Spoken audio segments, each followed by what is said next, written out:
অনিন্দ একবারও ভাবল না, সাথে সাথে পাশে থাকা একটা ছুরি তুলে ডান চোখের নিচে সেটাকে গেঁথে দিল। তারপর ছুরির ফলা দিয়ে চাপ দিয়ে চোখের শিরা ছিঁড়ে বের করলো নিজের ডান চোখ। একইভাবেই বের করলো বাঁ চোখটাও। পিশাচ সেই চোখ দুটি মুখে পুরে চেবাতে লাগলো। পিশাচটি যতক্ষণ বৃত্তের মধ্যে ছিল তার উচ্চতা ছিল বড়জোর 1 ফুট, কিন্তু বৃত্তের বাইরে আসা মাত্র সে ধারণ করল বিশাল আকার। এবার তার উচ্চতা প্রায় 10 ফুটের কাছাকাছি। কাল রাত্রি দ্বিপ্রহরের আগে 5টি সুন্দরী রজস্বলা মেয়েকে এই শ্মশানে আনতে হবে, যাদের বয়স 18 বছর, জীবন্ত অবস্থায়। এই যে 8টা মেয়ে নিখোঁজ হয়েছে, এর মধ্যে কিন্তু 7 জন ছিল প্রেগনেন্ট আর একজন অবিবাহিতা। বাট আমি শিওর ওই মেয়েটাও প্রেগনেন্ট ছিল, বাট কাউকে জানায়নি। আর সবারই বয়স কিন্তু 25-এর কম। এটাই প্যাটার্ন। জানিস তো, এই জিনিসগুলো করতে কিন্তু তন্ত্র লাগে, তন্ত্র সাধনা। নরকের রাজা হওয়ার জন্য তন্ত্র সাধনা। আমি তোরে সারা দুনিয়ায় ঘেন্নার পাত্র বানাবো, ঘেন্নার পাত্র। এই এই, তুই জানিস কিভাবে? আমি আমার তন্ত্র দিয়ে আমার মাকে ফিরিয়ে আনবো। তার জন্য যা খুশি তাই করব। তার জন্য এই দুনিয়া যারা ক্ষতিগ্রস্ত হবে তার জন্য তুই দায়ী থাকবি। এইবার হবে দুরাচারী সাধনা। গল্পের সমস্ত অডিও এফেক্ট সঠিকভাবে শুনতে হেডফোন ব্যবহার করুন। দুরাচার সাধনা গল্পটি মোট 4টি খণ্ডে বিভক্ত। আপনি যদি এর আগে দুরাচার সাধনার আদি পর্ব না শুনে থাকেন, তাহলে স্ক্রিনে প্রদর্শিত আই বাটন অথবা পিন কমেন্টে থাকা লিঙ্ক থেকে প্রথম পর্বটি শুনে আসুন। শুরু হচ্ছে দুরাচার সাধনা মধ্য পর্ব, প্রথম ভাগ।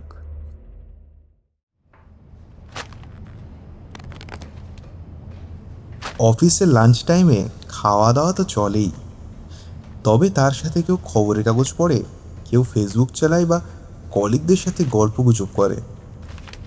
এসব না হলে কর্পোরেট দুনিয়ায় টেকা যায় না।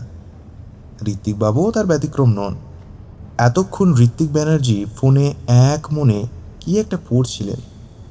পড়াটা শেষ করে পাশে থাকা সতীর্থদের দৃষ্টি আকর্ষণ করতে তিনি বলেন, ছি ছি ছি ছি, কিসব দিনকাল পড়লো বলুন তো ভায়া, আরও একটা মেয়ে নিখোঁজ। আজকাল ফেসবুক বা ইন্টারনেটে প্রচারিত বেশিরভাগ খবরই ভুয়ো। সেসব খবরে বিশ্বাস করা উচিত নয়। তবে মেয়ে নিখোঁজ হওয়ার এই খবর যে 100 ভাগ সত্য, তা ঋত্বিক ব্যানার্জি সহ অফিসের বাকি সব লোকজন, এমনকি সারা রাজ্যের লোকই জানে। 2 মাস ধরে খবরের কাগজ, ইন্টারনেট বা টিভিতে এইসব খবরই চলছে। ঋত্বিক ব্যানার্জির কথা শুনে পাশে থাকা অমলবাবুই সর্বপ্রথম বললেন, আরও একটা? এই নিয়ে কটা হলো বলুন তো? 8টা। 2 মাসে 8টা মেয়ে নিখোঁজ। আমি বুঝতে পারছি না, এর কি কোনো সমাধান নেই? আরে আমাদেরও তো মা বউ আছে নাকি? এভাবে তো বাঁচা যাবে না মশাই। কি করে সমাধান হবে ব্যানার্জিদা? এই পুলিশগুলো তো শুধু জানে সাধারণ মানুষের রক্ত চুষতে আর ভুঁড়ি বানাতে। যখনই একটা সিরিয়াস কেস আসে তখনই কেলিয়ে পড়ে। সালাদের দিয়ে কিচ্ছু হবে না। না না, কিছু তো করা দরকার, এভাবে তো চলতে দেওয়া যায় না। তাদের সবার মেয়েগুলোর সাথে কি হবে একবার প্রায় ভাবো তো। জমে উঠেছে। এইভাবে তখনই শান্তনু সেখানে হাজির হয়। কিছু তো একটা ব্যাপার আছে। শান্তনু প্রায় 4 বছর চাকরি করছে। এটাই তার প্রথম আর এখনো পর্যন্ত শেষ কোম্পানি। সতীর্থদের মধ্যে ঋত্বিক ব্যানার্জি তার সবচেয়ে কাছের। শান্তনুর থেকে বছর 3-এর বড় ব্যানার্জিদা। জয়েন করার দিনই তার সাথে যেচে আলাপ জমায় তিনি। কাজের বহু সাহায্য করেছেন এবং এখনও করে চলেছেন তিনি। তার মধ্যে বন্ধুত্ব এই 4 বছরে ভীষণভাবে প্রগাঢ় হয়ে উঠেছে। এতটাই যে তারা হিসেব করে একই ট্রেনে, একই বগিতে একসাথে অফিসে যাতায়াত করে। শান্তনু ট্রেন ধরে চাকদা থেকে আর ঋত্বিক ব্যানার্জি শ্যামনগর থেকে। শান্তনু এসেই তার কলিগদের কাছে তর্কের বিষয়টা জানার অভিপ্রায়ে প্রশ্ন করে, আরে কী নিয়ে এত ঝামেলা করছেন অমলবাবু? আরে ও ব্যানার্জিদা, কী বিষয় একটু আমাকেও বলুন। কোনো মুখরোচক টপিক নাকি? মুখরোচক বিষয় নয় শান্তনু, খুবই সিরিয়াস বিষয়। তা কি সিরিয়াস বিষয়? আমিও একটু শুনি। কি বলবো ভায়া, তুমি তো নিশ্চয়ই জানো এই গত কয়েক মাসে কতগুলো মেয়ে নিখোঁজ হলো। আজ ফেসবুকে খবর পেলাম আরও একটা মেয়ে নিখোঁজ। কি হচ্ছে বলো তো? এভাবে তো বাঁচা যায় না। আরও একটা? এটা নিয়ে তো 8টা হলো। প্রথমে রানাঘাট, সোদপুর, ব্যারাকপুর, নৈহাটি, তারপর টিটাগড়, কৃষ্ণনগর, তারপর চাকদা। আচ্ছা, এই যে মেয়েটা কিডন্যাপ হলো, এটা কোথাকার? কাঁচরাপাড়া। এটা কাঁচরাপাড়া। কাঁচরাপাড়া, কাঁচরা। আচ্ছা আচ্ছা। কি বিড়বিড় করছো সেই থেকে? শান্তনু এতক্ষণ জায়গাগুলো নিয়ে ভাবছিল আর এক মনে সেইগুলো বিড়বিড় করছিল। শান্তনু প্যাটার্নটা বোঝার চেষ্টায় ছিল, কি প্যাটার্নে মেয়েগুলো নিখোঁজ হচ্ছে, এদের মধ্যেকার সিমিলারিটি খুঁজতে সে চেষ্টা করছিল।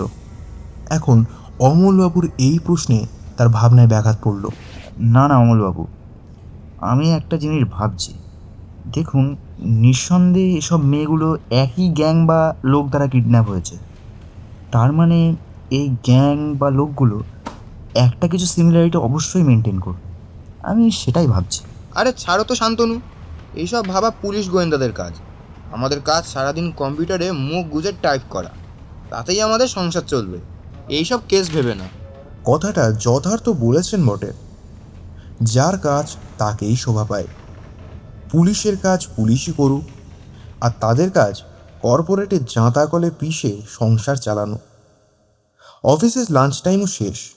এরপরে যে যার নিজের ডেস্কে নিজের কাজে ব্যস্ত হয়ে পড়ে। অন্ধকার জগতের রাজধানী অন্ধকারের নাভিতে অধিষ্ঠান করছেন অন্ধকার আধিপতি অনিন্দ্য ঠাকুর ও তার এক নিষ্ঠ অনুগামী মাকড়সা মানব চন্দন। অনিন্দ্য এতক্ষণ পান চেবাতে ব্যস্ত ছিল, আর চন্দন গাঁজা সেজে দিচ্ছিল, যেটা অনিন্দ্য এরপর সেবন করবে। চন্দন, আমার বাপ, তুই আমার সাথে এত বছর আছিস, আমার সব কথা শুনিস। সত্যি তোর মতো ভক্ত আমি আর কারে পেলাম না রে। সেও আমারে বুঝলো না রে বাপ, বুঝলো না। কেন কর্তা? আমি তো আপনারে এত বুঝি, আপনারে কে বোঝে না কর্তা? সবাই তো আপনারে এত ভক্তি করে। ভক্তি তো করে অনেকেই, কিন্তু আমার দিকটা কেউ বোঝে না। আমার গুরুদেব রামেশ্বর চক্রবর্তী, সে আমারে কত স্নেহ করত জানিস? শুনি কি করলেন আমারে? আমার বুকে একখান জোর লাথি বসিয়ে দিলেন। এরপর একখান চাবুক দিয়ে চাপকাইয়ে আমার আত্মরা করে দিলেন। জীবনে এমন অপমান আমার কেউ করেনি, তার আগে কেউ করেনি। কর্তা, আপনার এত বড় অপমান! ছি ছি ছি ছি, কি করে আপনারা এত অপমান করতে পারে ওরা? কর্তা, আপনি আমার বাপ মা, ছাড়বো না ওদের, কাউকে ছাড়বো না। আমি আমার কষ্টের কথা কাউরে বলি না, কিন্তু তোরে আজ সবটা বলবো। তুই এতদিন আসিস তো জানিস, আমার বাপ ছিল একটা আস্ত শুয়ারের বাচ্চা। হ্যাঁ, শুয়ারের বাচ্চা। ওর মতন হারামি, কুত্তা, জানোয়ার, বেজম্মার বাচ্চা দুটো হয় না। শালার হারামি জন্মের পর থেকে একটা দিনও ভালো যদি একটু কথা বলতে পারলো না। ওর ধারণা আমার মা নাকি পরকীয়ায় লিপ্ত ছিল, আমি নাকি সেই অবৈধ পরকীয়ার ফল। কিন্তু বিশ্বাস কর চন্দন, আমার মার মতো মা হয় না। আমার মা সাক্ষাৎ দেবী, আর ওই মুখ পোড়া ঢ্যামনা আমার দেবী মাকে অপবাদ দেয়। সারাদিন কথায় কথায় শুয়ারের বাচ্চা আমার আর মাকে বেধড়ক মারধর করত। এত অত্যাচার যখন আমার সহ্য হতো না, তখন মা শুধু শুধু একটা কথাই আমারে বলতো, ধৈর্য ধর বাবা, ধৈর্য ধর। ধৈর্যের চেয়ে বড় শক্তি এই বিশ্ব ব্রহ্মাণ্ডে আর কিছুই নেই। আমিও ধৈর্য ধরতাম, মুখ বুজে সব সহ্য করতাম। আমাকে মেরে ফেললেও কষ্ট হতো না, কিন্তু কিন্তু আমার মারে কষ্ট পেতে দেখলি আমার বুকটা ফেটে যেত। এইভাবেই চলতো যখন আমার এই 10 বছর ছিল। তখন একদিন ওই শুয়ারটা বাজার থেকে রেগে মেগে বাড়ি ফেরে আমার মারে হাত দিদি থাকে। মনোরমা, মনোরমা, খাবার দাও। বাড়িতে চালের দানা পর্যন্ত ছিল না। শালা অকর্মণ্য বেজন্মা কোনো কাজ তো করতো না, শুধুমাত্র জজমানি করতো। আর তাতে যে উপার্জন হতো সবকিছু ওই মদ গাজায় উড়িয়ে দিত। বাড়িতে নুন ভাতের জোগানটুকু ওই মাই করতো। কাউ বেছে, খুঁটে বেছে, গাছের আম কলা এইসব বিক্রি করে আমাকে খাওয়াতো, ওই শুয়ারেরও খাওয়াতো। আমার মা বেশ ভয়ে ভয়ে বারান্দায় আসে। বাড়িতে তো খাবার কিছু নেই, এইটুকুই চাল ছিল। খোকার তো খিদে পাই, তাই খাইয়ে দিয়েছি। খেয়ে দিয়ে খোকা ঘুমাচ্ছে এখন। এত বড় সাহস! ওই ওই হাতির বাচ্চাটাকে আমার ভাগের খাওয়ার খাওয়া শালা! আমাকে আজ তোর এই বেজম্মাটাকে জ্যান্ত পুড়িয়ে মারবো। এই বলে জানোয়ারটা আমার ঘুমিয়ে থাকা অবস্থায় মারতে মারতে তোলে। ওই শালা! আমার স্যাংদোলা করে তুলে মাছ উঠোনে ছুড়ি ফেলে দেয়। এত জোরে মাজায় লাগে যে আর কয়েক মুহূর্ত দম নিতে পারছিলাম না। এই ব্যথার মধ্যে শয়তানটা বেড়ার একটা চটা খুলে নিয়ে ঝাঁপিয়ে পড়লো আমার উপর। চটার বাড়ি মারতেই থাকলো আমারে। আমার ভাগের খাওয়ার খাওয়া, হ্যাঁ? আমার ভাগের খাওয়ার খাওয়া, হ্যাঁ? আমি এদিকে ফিরলি ওদিকে মারে, ওদিকে ফিরলি এদিকে। মেরে ফেলবো। আমার অপরাধ, আমি একটু ভাত খেয়েছি। আমার মা আমাকে বাঁচানোর জন্য প্রচুর চেষ্টা করছিল।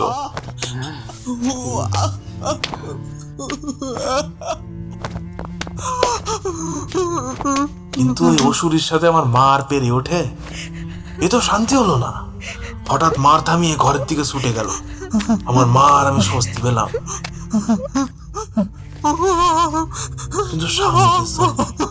কারণ মাত্র 1 মিনিটই শুয়ারের বাচ্চা ঘরে মজুত করা দেশি মদ আর একটা দেশটায় নিয়ে এলো। আমার গায়ে সেই মদের বোতল খালি করলে।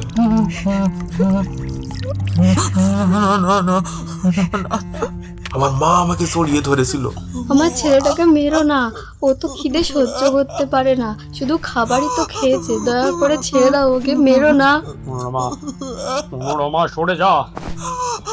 শালাকে মেরেই ফেলবো। তুই যদি না সরে যাস কিন্তু তোকে সত্যি চালিয়ে দেবো শালাকে। সরে যা। দরকার হয় তুমি আমাকে মেরে ফেলো, কিন্তু ওকে ছেড়ে দাও। তুমি যা বলবে আমি তাই শুনবো, কিন্তু ওকে কিছু করো না। ঠিক আছে, তবে একটা শর্তে। ও আজই এই বাড়ি ছেড়ে চলে যাবে, আর কোনো দিনও এই বাড়িতে আসবে না। ঠিক আছে, তাই হবে। তুমি যা চাও তাই হবে। এরপর মা ওই শয়তানকে খুশি করতে বা বলা ভালো, আমাকে বাঁচাতে বাড়ি থেকে অন্য কোথাও পালানোর বন্দোবস্ত করে। আমার মায়ের বাপের বাড়ি ছিল ফুলিয়ায়। সেখানে তার এক ধরম দাদা ছিল, রামেশ্বর চক্রবর্তী। মস্ত বড় তন্ত্র সাধক আর মা কালীর পূজারী। তার মতো জ্ঞানী পণ্ডিত এই বাংলায় আর ছিল না। আমার মা তাকে অনুরোধ করে যাতে সে নিজের কাছেই আমারে রাখে, আমারে মানুষ করে, আর আমারে একটু দীক্ষা দেয়। রামেশ্বর চক্রবর্তীর দয়ার শরীর।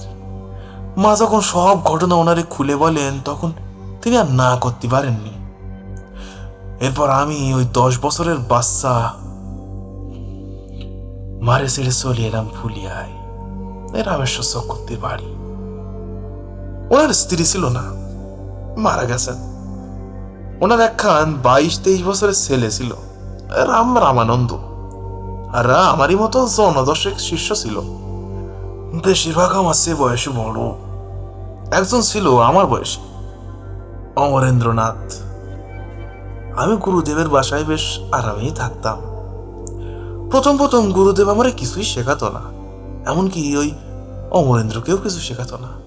গুরুদেব বলতেন, তোদের আমি অনেক কিছুই শেখাবো, কিন্তু এখন না, আগে তোদের উপনয়ন হোক তারপর। অমরেন্দ্র গুরুদেবের বাড়িতে আশ্রিত ছিল না, ওর বাড়ি ছিল শান্তিপুরে, ওই পাশেই। ওর বাপ গুরুদেবের ভালো বন্ধু ছিল, তার ইচ্ছা ছেলে মস্ত বড় তন্ত্র বিশারদ হবে, তাই অমরেন্দ্র গুরুদেবের কাছে আসতো। এরপর বয়স যখন 13 বছর হলো, তখন আমাদের দুজনের একসাথে উপনয়ন করান গুরুদেব। এই 3 বছরে গুরুদেব চিনে যান, এই অনিন্দ্য ঠাকুর কি জিনিস। গুরুদেব আমাকে আর অমরেন্দ্রনাথকে তন্ত্রের জ্ঞান দিতে চাইছিলেন। গুরুদেব সবাইকে তন্ত্র সাধনা শেখান না, কারণ সবাই যোগ্য হয় না যে। কিন্তু আমাদের দুজনেরই সেই প্রতিভা ছিল, সেই জন্যই তিনি আমাদের বেছে নিয়েছিলেন। গুরুদেব বিশ্বের প্রায় সব প্রান্তে সব ধরনের তন্ত্র জানতেন, সেগুলির প্রয়োগ পদ্ধতি তিনি একটা খাতায় লিখে রেখেছিলেন। আসলে আমি বুঝতে পারতাম গুরুদেবের ওই খাতাটা অমরেন্দ্রই পাবে, কিন্তু আমি কম কিসি বাপ। যেদিন থেকে গুরুদেব তন্ত্রমন্ত্র আর তার পদ্ধতি শেখাতো, আমি সব কিছু নিজের একটা আলাদা খাতায় লিখে রাখতাম, সব লিখে নিয়েছিলাম। জানিস চন্দন, এইভাবে বেশ চলছিল। কিন্তু ওই সবাই যেমন জীবনে ভুল করে, আমিও করেছিলাম। আমি তো করেছিলাম প্রথম ভুল আমার জন্মেই, আর দ্বিতীয় ভুল যৌবনে। একজনকে ভালোবেসে করেছিলাম, তখন আমার বয়স ওই 25-26 বছর। ততদিনে সব রকম প্রাথমিক তন্ত্র আমার আয়ত্ত করা হয়ে গেছে। হ্যাঁ, একটা কথা চন্দন, তুই কি ভাবিস 1000 রকমের তন্ত্র সবকিছু শিখতে হবে? না রে না, শুধুমাত্র এই কয়েকটা প্রাথমিক তন্ত্র আয়ত্ত করতে হয়। এগুলো আয়ত্ত করতে পারলি বাকি সব রকম তন্ত্র, এমনকি সব রকমের যা যা তন্ত্র আছে সবকিছুই প্রয়োগ করা যায়। অর্থাৎ ততদিনে আমরা সম্পূর্ণ তন্ত্র জ্ঞানী। তো যাই হোক, একদিন দুপুরবেলা আমি খাওয়া দাওয়া সেরে নিজের ঘরে শুয়েছিলাম, বেশ ঘুমিয়ে আচ্ছন্ন হয়ে পড়ছি। এমন সময় একটা মেয়ের ডাক শুনতে পেলাম, বেশ দূর থেকে। জ্যাঠামশাই, এই ও বাড়ির সদর দরজা জ্যাঠামশাই, থেকে আওয়াজটা যেন আসছিল। জ্যাঠামশাই, আস্তে আস্তে ও জ্যাঠামশাই, মেয়ের কণ্ঠস্বর জ্যাঠামশাই। আমার আরো কাছে সরিয়ে আসতে লাগলো। এক সময় নিশ্চয় মেয়েটির কণ্ঠস্বর এসে পৌঁছালো আমার একেবারে ঘরের দরজার ওপারে। ও জ্যাঠামশাই, জ্যাঠামশাই। দরজা খুলে ঘরে প্রবেশ করলো এক বছর 18 সুন্দরী মেয়ে। আমার তখন ভরা যৌবন, তাই খুব স্বাভাবিক একে দেখে আমি একটু আকৃষ্ট হব। সে আমাকে দেখে একটু চুপ করলো, তবে কয়েক মুহূর্তের জন্য। তারপর সে একটু বেশ অবাক হয়েই বলল, আপনাকে তো চিনলাম না। না, আগে আপনি বলুন, আপনি কে? এটা আমার জ্যাঠামশাইয়ের বাড়ি। এবার বলুন আপনি কে? আমি আমার গুরুদেবের কাছে প্রায় 15 বছর আছি, তার কাছ থেকে দীক্ষা নিচ্ছি, কিন্তু কখনো যে শুনিনি তার একটা ভাই আছে। ওহ, আমি জ্যাঠামশাইয়ের বাড়ি শেষ এসেছিলাম 3 বছর আগে। হয়তো এটা কাকতালীয় ঘটনা, সেই জন্য আপনি আমাকে চেনেন না।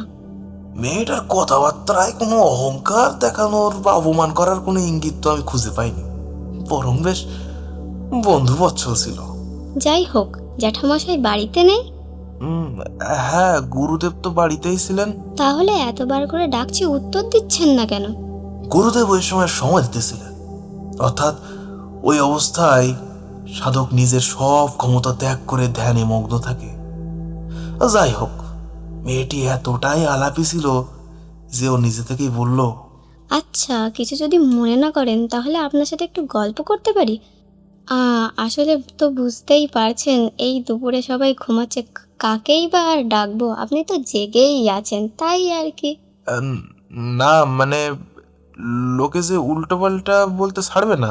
ধুর, লোকের কথা ছাড়ুন তো। আচ্ছা ঠিক আছে, আমি আপাতত জেগেই আছি। এরপর সে মেয়েটা এ কথা সে কথা বলতে লাগলো, আর বলতেই থাকলো। ওর এইটুকু জীবনে যে এত কথা থাকতে পারে তা ওই প্রথম দেখলাম। বাপরে বাপ, ব্যাপক কথা শুনতে আমি শুধু ওকেই দেখেছিলাম। ওর লম্বা লম্বা চুল, বড় বড় চোখ, শ্যামলা গায়ের রং, সব মিলিয়ে বেশ সুন্দরই ছিল সে। ওর এই সৌন্দর্য, ওই একঘেয়ে গল্প শোনার পরেও আমাকে জাগিয়ে রেখেছিল। মেয়েটার মধ্যে তখনও বাচ্চাটে ভাবছিল। সন্ধ্যার একটু আগে আমার ঘরে গুরুদেব আসে। মাধবী, কই রে মাধবী? জ্যাঠামশাই, আপনি কেমন আছেন? আরে থাক থাক, সুখী হও, দীর্ঘজীবী হও। আমি একটু ব্যস্ত ছিলাম, কোনো সমস্যা হয়নি তো? না না জ্যাঠামশাই, কোনো সমস্যাই নেই। আপনার এই শিষ্যটির বেশ ধৈর্য, এতক্ষণ তো এনার সাথেই বসে গল্প করছিলাম। হ্যাঁ, ঠিক বলেছিস মা। অনিন্দের ব্যাপক ধৈর্য আর খুবই মেধাবী শিষ্য আমার। ও, আপনার নাম অনিন্দ, কিন্তু পুরো নাম? আগে অনিন্দ ঠাকুর।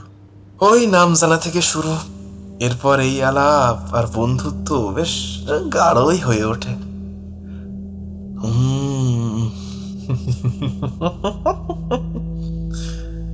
সেই গাঢ় সম্পর্কের এত টান, চন্দন। মাধবী মাঝে মধ্যে ফুলিয়ে চলে আসতো বিভিন্ন অজুহাতে।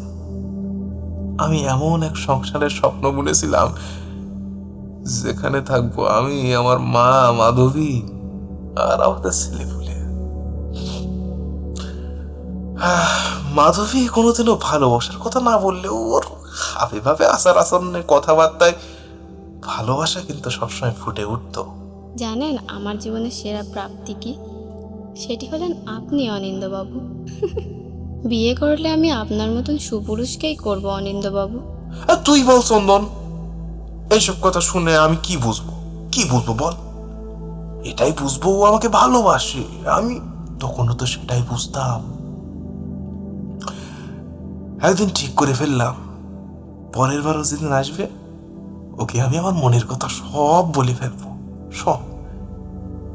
এরপর আমি অপেক্ষা করতে শুরু করলাম, অন্তহীন অপেক্ষা। মাস চারেক পরে একদিন দেখি অমরেন্দ্র বেশ সেজে গুজে গুরুদেবের সাথে দেখা করতে এসেছে। কি জানিস চন্দন, অমরেন্দ্রর বাপ তো আমার বাপের মতো শুয়ারের বাচ্চা না।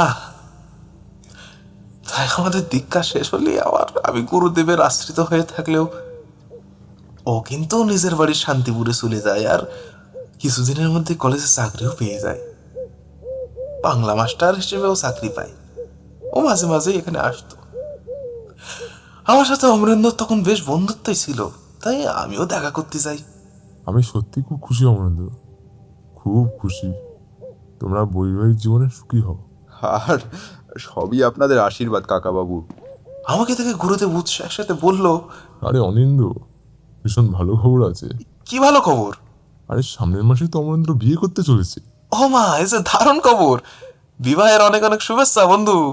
শোনো, কাকাবাবুকেও বলেছি, এখন তোমাকেও বলছি, বিয়েতে কিন্তু অবশ্যই এসো ভাই। অবশ্যই যাবো। যাই হোক, পাত্রীর নাম কি? তুই তো ভালোই চিনিস, আমার ভাইজি মাধবীলতা। কথাটা শুনে আমার পায়ের তলা থেকে মাটিটা সরে গেল চন্দন। আমি প্রথমবারে বিশ্বাস করতে পারছিলাম না। বিশ্বাস করবো বা কেমনে?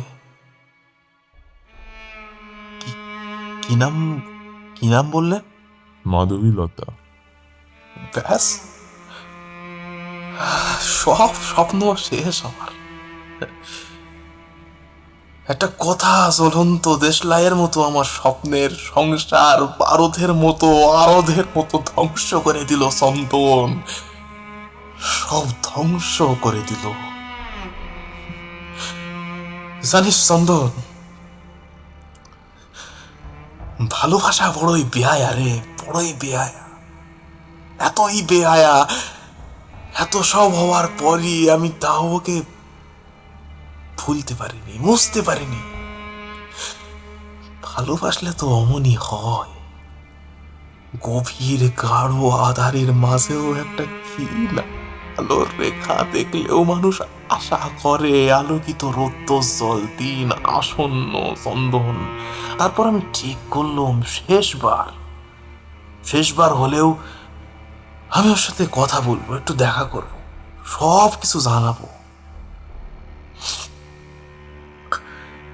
দিন 15 পরে মাধবী এলো। বেহায়া কুকুরের মতো আমি ওর কাছে ছুটে গেলাম।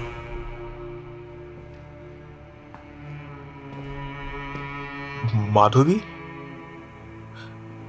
আপনার সাথে আমার কিছু কথা ছিল।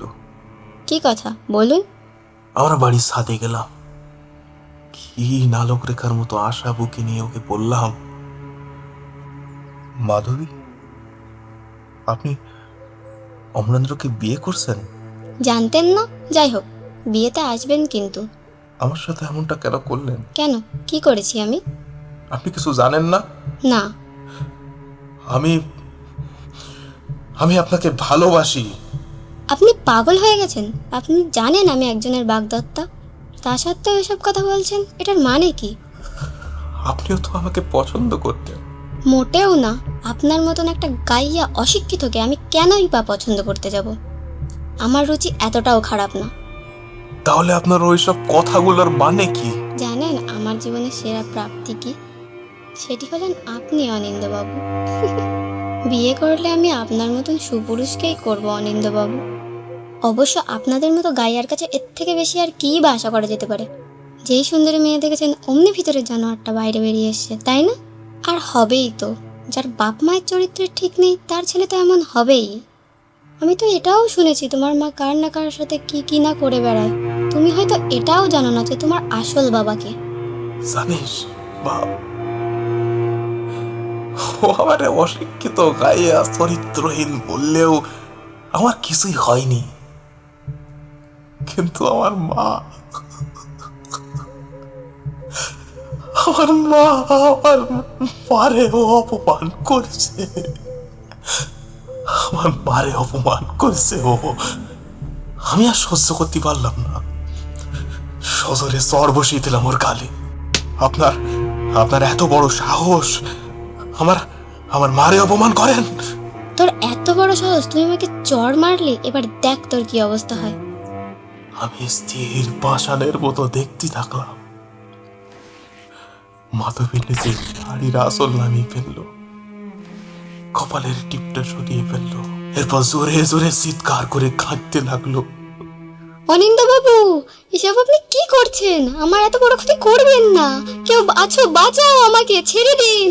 অদ্ভুত ভাবে আমার মধ্যে কোনো ভয়, দুঃখ, রাগ, অবাক হওয়ার কোনো অনুভূতি কিছুই ছিল না। আমি পুরো পাথরের মূর্তির মতো স্থির ছিলাম। কিছুক্ষণের মধ্যেই বাড়ির ছেলেরা ছুটি আসে সাথে। কি হয়েছে এখানে? উনি আমার সাথে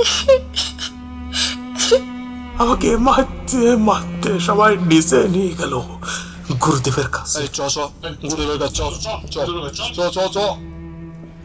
আমি আমার বিরুদ্ধে কোনো অভিযোগ বা মারধরের কোনো প্রতিবাদই করতে পারলাম না। অনিন্দ, তোর বিরুদ্ধে মাধবী যে অভিযোগগুলো করেছে তা কি সত্যি? আমি তখন ওই স্থির দৃষ্টিতে মাধবীর দিকে চেয়ে রইলাম। গুরুদেবের কথার কোনো জবাব দিলাম না। নিন পুলিশ নিয়ে চলে যান। ওরা আমরা নিচে দেখেছো মাধবীর অবস্থা। মন মেরে মুখ না, দিন করে দেন, মেরে মুখ ঝাড়ে দিতে হবে। কি হলো বল, এ কথা কি সত্যি? আমি আপনার আপনজন নাকি ওই পিশাচটা? আমার কথা বিশ্বাস হচ্ছে না আপনার? নারী চরিত্র বোঝা বড় দায়। অনিন্দ, সত্যিটা বল।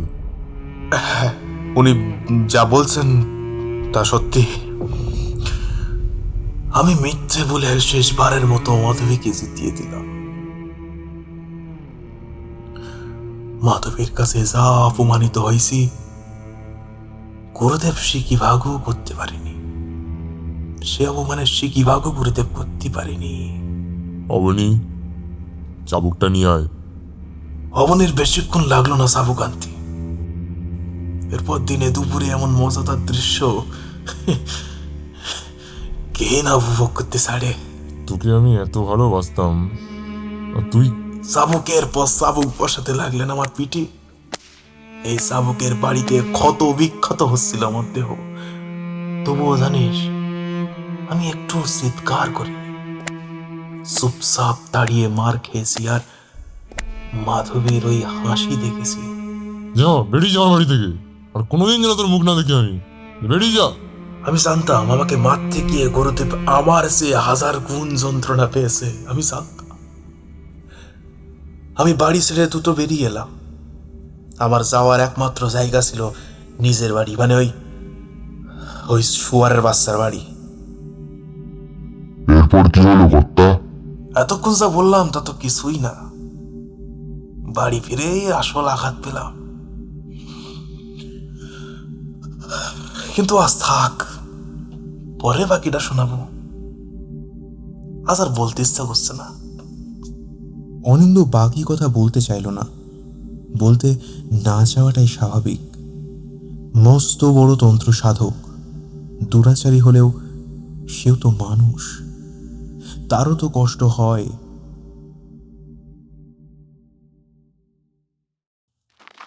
অনিন্দ শরীরে তীব্র যন্ত্রণা ও প্রবল জ্বর নিয়ে বাসে উঠল। ওই দিন বাড়ি ফিরতে সন্ধ্যা হয়ে গেল তার। অনিন্দ জানত বাড়িতে ওকে দেখে ওর বাবা আবার প্রচণ্ড অশান্তি করবে, কিন্তু সে এটাও জানে ওর বাবা এখন মদের থেকেই থাকবে। বাড়ি এসে সে দেখল সারা বাড়ি অন্ধকার, কেউ বাতিটাও জ্বালায়নি। তাহলে মার কি শরীর খারাপ হলো? মা, কোথায় তুমি? মা! বাড়ির ভেতর থেকে কোনো সাড়া শব্দ এলো না। আজ দীর্ঘ 17 বছর পর সে বাড়ি ফিরেছে, যদিও আসার কারণটা তার মনে করতে বিন্দুমাত্র ইচ্ছে করল না। ঘরে ঢুকে অন্ধকার হাতড়ে সে বহু কষ্টে একটা লণ্ঠন জোগাড় করল। অনন্ত তখন 1-8টা বিড়ি খেত, তাই তার কাছে দেশলাই ছিল। আলো জ্বালিয়ে সে এ ঘর সে ঘর তার মাকে খুঁজতে লাগলো, কিন্তু কোথাও সে দেখতে পেল না তার মাকে। অনিন্দদের বাড়িটা গ্রামের শেষ ভাগে জনবিরল জায়গায় ছিল। প্রতিবেশী বলতে বাড়ির দুপাশে কানু কাকা আর প্রদীপ কাকার বাড়ি, নচাৎ চারিদিকে ফাঁকা মাঠ। তাহলে মা গেল কোথায়? সারা গায়ে যন্ত্রণা আর প্রবল জ্বর, তার উপর যাত্রার ক্লান্তি। অনিন্দ ভাবলে মা হয়তো আশপাশেই আছে, এক্ষুনি চলে আসবে। সে ঘরে গিয়ে একটু বিশ্রাম নিতে চাইল। দেওয়ালে লণ্ঠনটা ঝুলিয়ে সে খাটের দিকে এগোতেই একটা জিনিস লক্ষ্য করল। আরে এটা কি? লণ্ঠন এগিয়ে নিয়ে ভালো করে দেখার চেষ্টা করলো সেটা। খাটের নিচ থেকে গড়িয়ে আসছে তাজা রক্ত। ভয়ালো আশঙ্কা নিয়ে সে দ্রুত লণ্ঠন দিয়ে খাটের নিচটা দেখতে চেষ্টা করল, কিন্তু সে যা দেখল তার জন্য সে মোটেও প্রস্তুত ছিল না। খাটের নিচ থেকে আসা এই রক্তের উৎস তার মায়ের কাঁটা গলা। সে দ্রুত দেহটা খাটের তলা থেকে বার করল।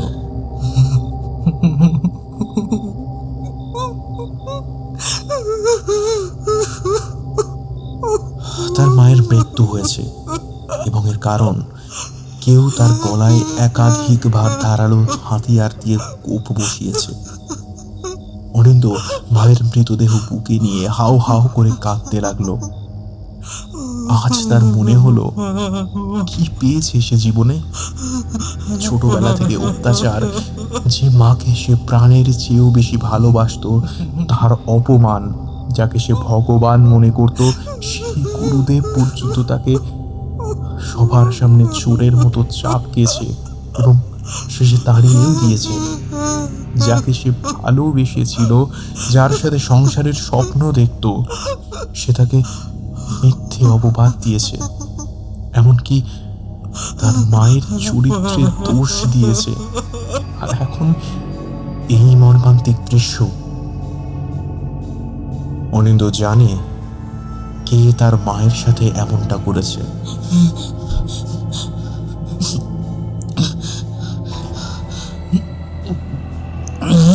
সে উঠে বাইরে চলে গেল। উঠোনে একটা লাঙলের ফলা ছিল, সেটাই তুলে নিয়ে রওনা হলো শয়তান নিধনের উদ্দেশ্যে।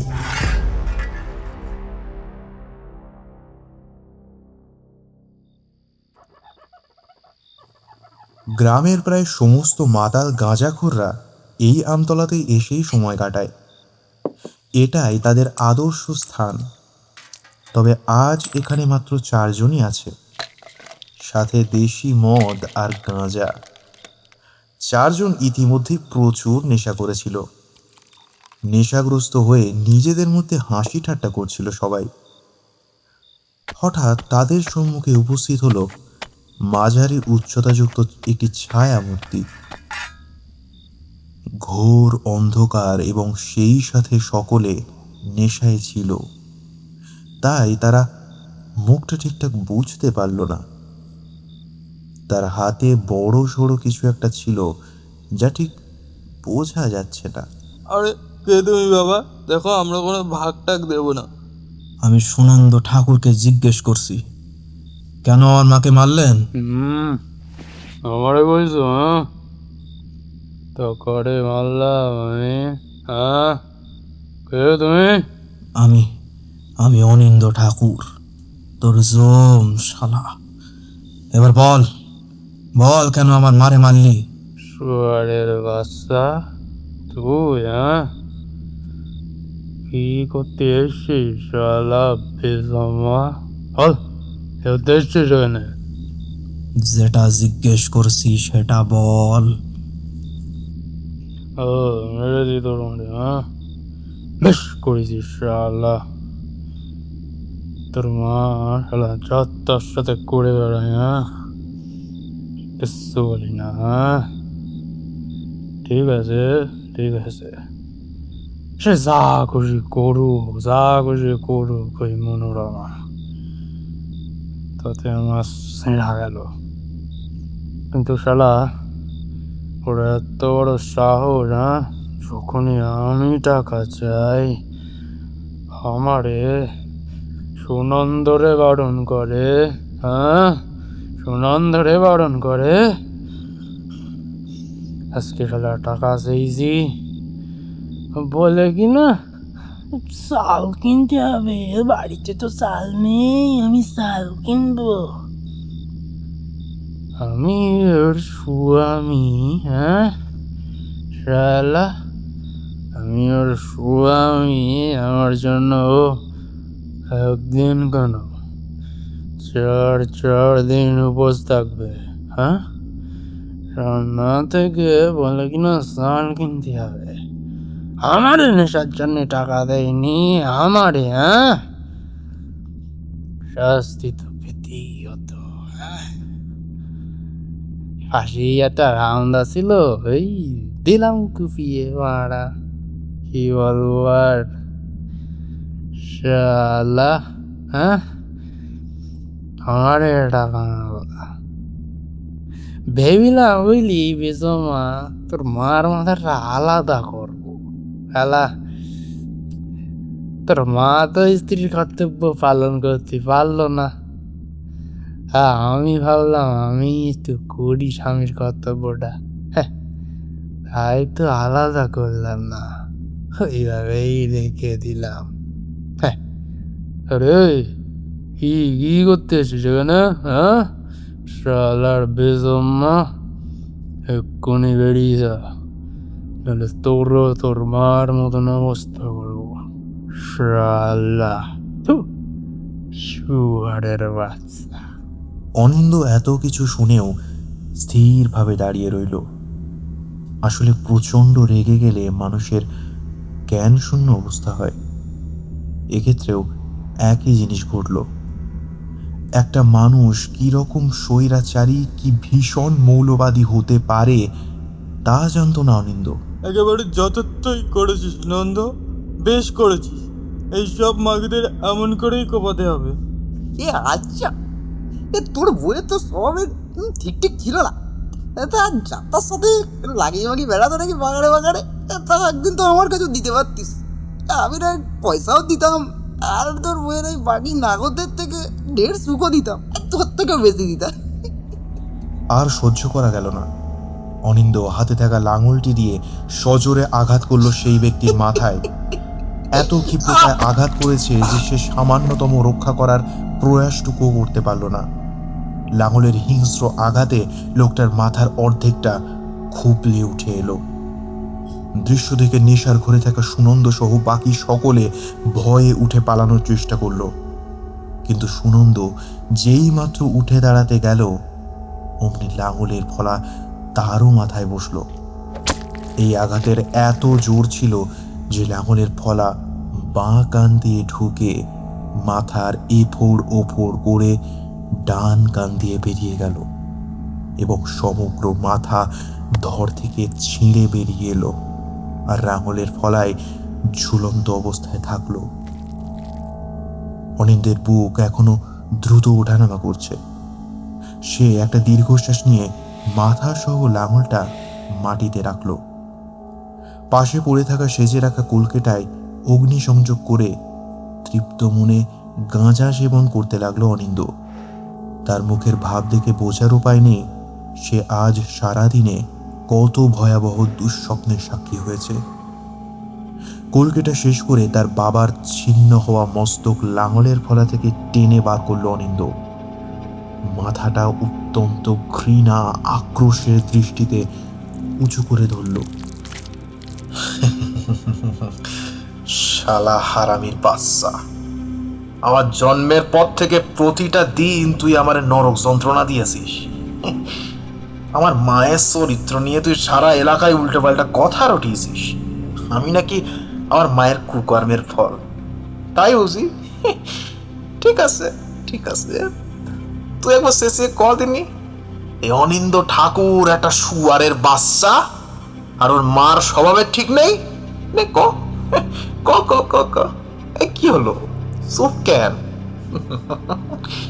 ইস, আমি তো ভুলেই গেছিলাম, তোর মাথাটাই তো আমি কেটে লিছি, তুই তো আর বেঁচেই লাই।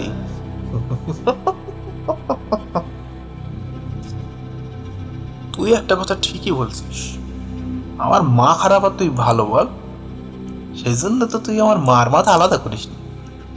কিন্তু আমি তো আমার মায়ের সন্তান, তোর মতো শুয়ারের বাচ্চার সন্তান তো আমি না। তাই তো আমি তোর ওপর কোনো দয়া করলাম না, কারণ আমি দুরাচারী। তোর অত্যাচারের জন্যই আমাকে এত বছর গুরুদেবের বাড়ি থাকতে হলো, সেই জন্যই তো মাধবীর সাথে আমার দেখা হয় আর এসব ঘটে। আর আজ তুই আমার মারেও মেরে ফেললি, আমি তোরে সারা দুনিয়ায় ঘেন্নার পাত্র বানাবো, ঘেন্নার পাত্র। এই এই, তুই জানিস কিভাবে? আমি আমার তন্ত্র দিয়ে আমার মাকে ফিরিয়ে আনবো, তার জন্য যা খুশি তাই করব, তার জন্য এই দুনিয়া যারা ক্ষতিগ্রস্ত হবে তার জন্য তুই দায়ী থাকবি। এইবার হবে দুরাচারী সাধনা।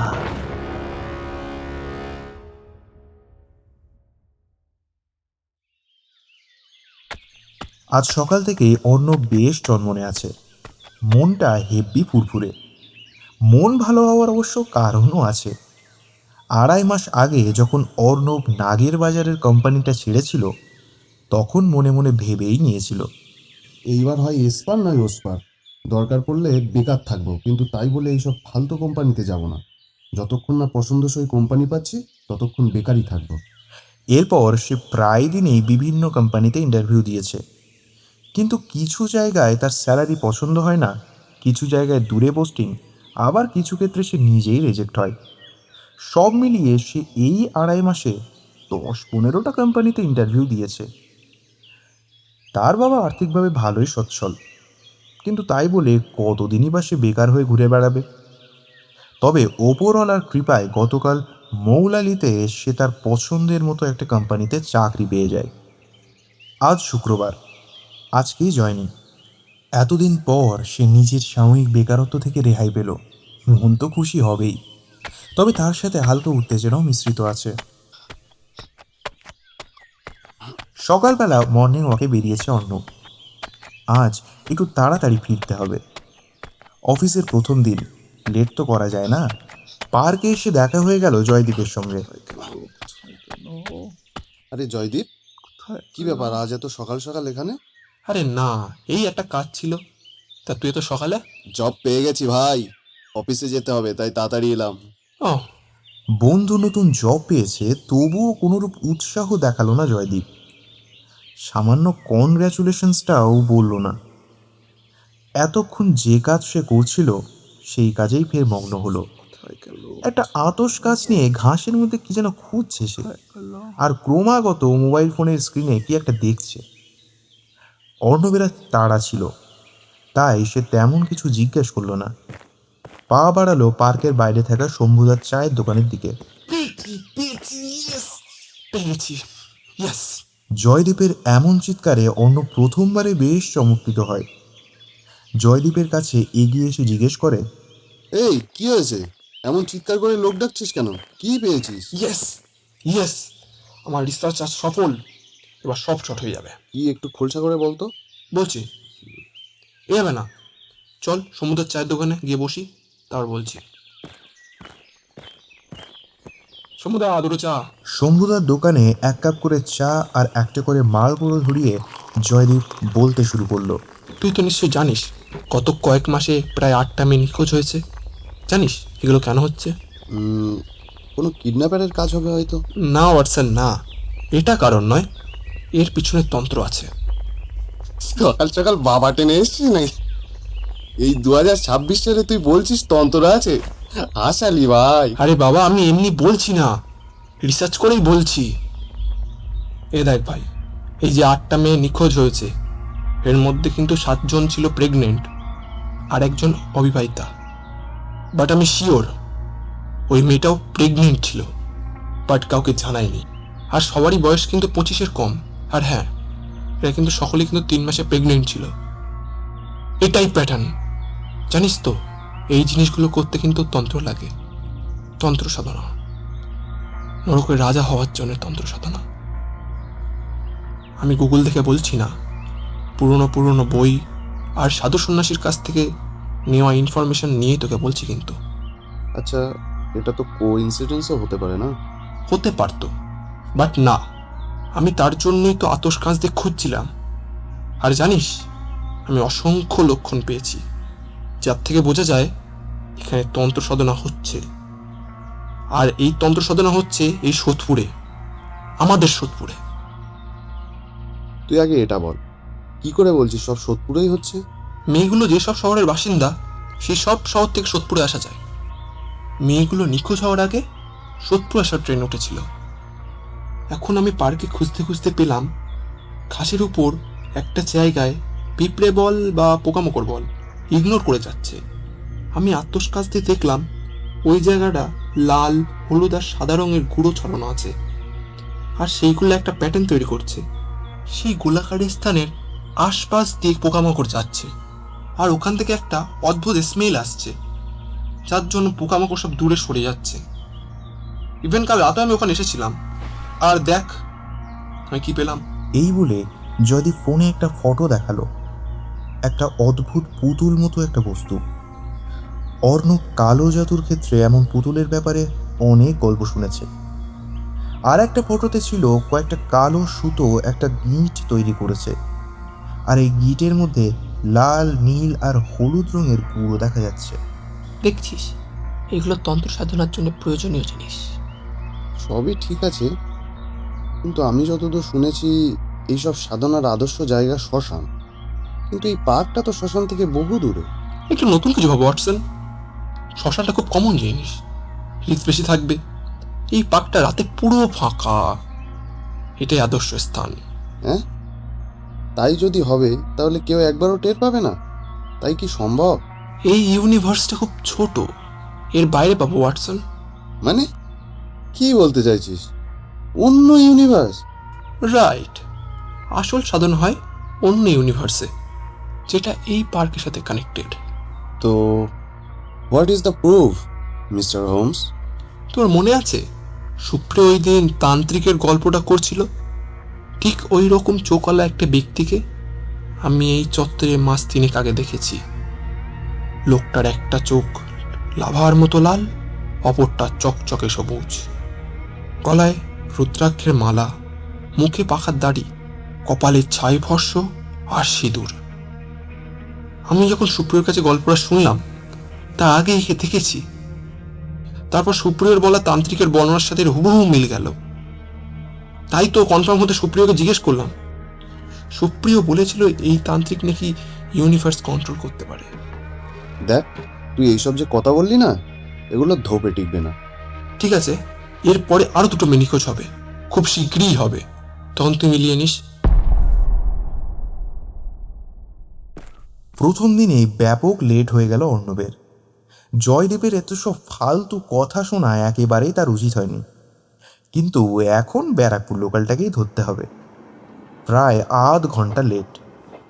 এইভাবে লেট করলে চাকরি তো থাকবেই না। ট্রেনটাও বেশ লেট করে আসলো, প্রায় 10:35। সোদপুর থেকে শিয়ালদা এসে নামতেই 11:17 বেজে গেল। তাড়াতাড়ি করে স্টেশন থেকে বেরিয়ে অটো ধরল অর্ণব।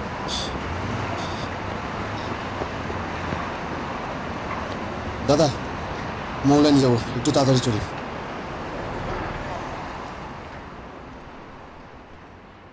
অর্ণব অফিসে পৌঁছালো 11:45।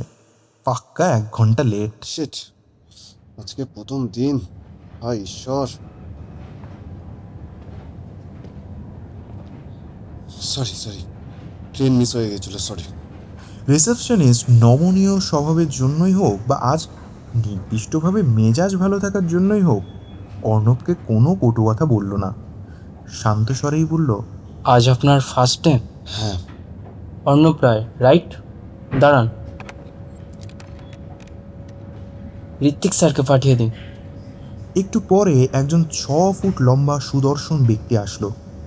চোখে কালো ফ্রেমের মোটা চশমা, ক্লিন শেভড করা মুখ, বেশ ফর্সা, আর শরীর স্বাস্থ্য বেশ ভালো বলতে হয়। বাঙালির আইকনিক ভুঁড়ি তার দেহে নেই, দেখে মনে হয় জিম করে। বলো স্নেহাশিস, কি জন্য ডাকলে? স্যার, ইনি অর্ণব রায়, আজই জয়েন করেছেন। Hello sir, I am Arnab Roy. Hi, আমি ঋত্বিক ব্যানার্জি। স্যার, ইনি আপনার টিমে থাকবেন, এনাকে কাজগুলো বুঝিয়ে দিন। ওকে, তুমি আমার সাথে এসো। ঋত্বিক ব্যানার্জির এই গুণ সবার মধ্যে থাকে না। একবার কারোর সাথে আলাপ হলেই আপনি ব্যবধানটা কমিয়ে তুমিতে নিয়ে আসে। আজকালকার দিনে এমন আলাপি মানুষ সহজে পাওয়া যায় না। ঋত্বিক ব্যানার্জি বন্ধুত্ব করতে ভালোবাসে, আর বন্ধুদের খুবই ভালোবাসে। বন্ধুত্ব এবং ভালোবাসার জন্য সব কিছুই সে করতে পারে। ঋত্বিক ব্যানার্জি অর্ণবকে সাথে নিয়ে 2nd ফ্লোরে এলেন, নবাগত কলিগকে সবার সাথে পরিচয় করাতে। স্যার, আর একবার সরি বলছি লেট হওয়ার জন্য। ধুস, কি নিয়ে আসলে লেট হওয়া স্বাভাবিক, এসব কোনো ব্যাপার না। আর আমাকে স্যার বলবে না, অফিসে সবাই আমাকে ব্যানার্জি দা না ঋত্বিক দা বলে, আর বয়স জ্যেষ্ঠরা নাম ধরে ডাকে। তোমাকে দেখে মনে হয় আমার চেয়ে ছোট, তুমি ব্যানার্জি দা না হয় ঋত্বিক দা বলো। ঠিক আছে, আমি তাহলে তোমাকে ঋত্বিকদা বলেই ডাকবো, আর তুমি আমাকে নাম ধরেই ডাকো। ঋত্বিক ব্যানার্জি নিজের বাকি টিমমেটদের কাছে অর্ণবকে নিয়ে এলেন। সবাই শোনো, এই অর্ণব রায় আজই জয়েন করেছে, এখন থেকে আমাদের সাথে কাজ করবে। বাকি সব কলিগ অর্ণবের সাথে পরিচয় বিনিময় করতে থাকলো। হ্যালো। কিন্তু অর্ণবের নজর পড়ে রইল একজন ব্যক্তির উপরে। হ্যালো। অর্ণবের চিনতে ভুল হলো না। একসময় দাড়ি গোঁফ না থাকায় বন্ধুরা এর খুব মজা ওড়াতো, কিন্তু সেই ছেলের মুখে আজ ঘন চাপ দাড়ি, চোখে চশমা। এছাড়াও আরেকটি পার্থক্য আছে 7 বছর আগের সাথে এখনকার। আগে মুখে সবসময় একটা হাসি লেগে থাকতো, গাম্ভীর্য কি জিনিস তা একেবারে ছিলই না। কিন্তু এখন চোখে মুখে ব্যক্তিত্বে একটা দৃঢ় গাম্ভীর্য বিরাজমান। এই তাদের প্রাণপ্রিয় মিত্র শান্তনু। অর্ণব ইচ্ছে করে শান্তনুর পাশের ডেস্কে এসে বসল।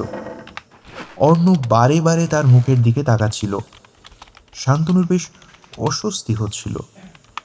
এমনভাবে একজন তাকিয়ে থাকলে বিরক্তই লাগে। অবশেষে শান্তনু না পেরে বলল, আপনি কি কিছু বলবেন? এই গলার আওয়াজ চিনতে ভুল করলো না অন্য। এ শান্তনু ছাড়া অন্য কেউ নয়। তুই কি আমাকে চিনতে পারছিস না, নাকি চিনেও না চেনার ভান করছিস? আপনি কি বলছেন আমি কিন্তু কিচ্ছু বলতে পারছি না। ভাই, আমি অর্ণব। আমরা সবাই একসাথে স্কুলে যেতাম, কলেজ যেতাম, কত আড্ডা মারতাম। দেখুন, আপনার হয়তো চিনতে ভুল হচ্ছে। না না, কোনো ভুল করছি না। আমি আমার বন্ধুকে ভুলে যাব? বন্ধু। এটাই হয়তো বন্ধুত্বের দাম। বাবার অপরাধের জন্য বন্ধুর সাথে সম্পর্ক ছিন্ন করা, একবার যোগাযোগ তো দূর, তার চেষ্টা পর্যন্ত না করা, এটাই ছিল বন্ধুত্বের দাম। কি অন্যায় ছিল শান্তনুর? কি জন্যে তাকে নির্বাসিত করা হলো? শান্তনুর অপরাধ হয়তো এটাই ছিল যে সে 7 বছর পরও তাদের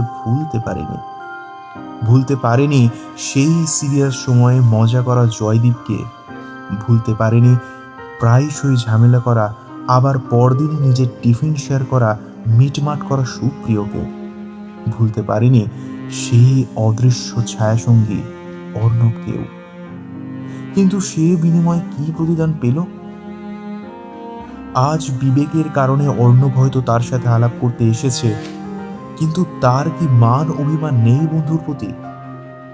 শান্তনুর চোখের কোণে জল দেখা দিল, তবুও সে যথাসাধ্য গাম্ভীর্য বজায় রেখে বলল, দেখুন, এটা অফিস, এখন কাজের সময়।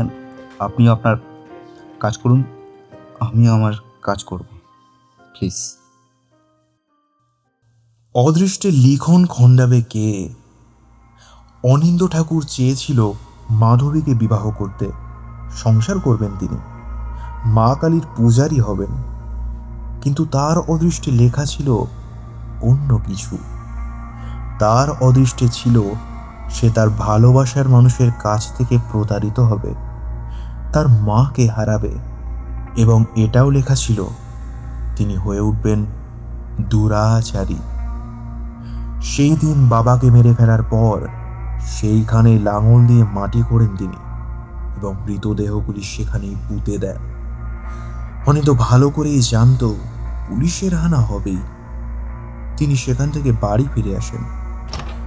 মায়ের নিথর দেহটা দেখে তিনি কান্নায় ভেঙে পড়লেন।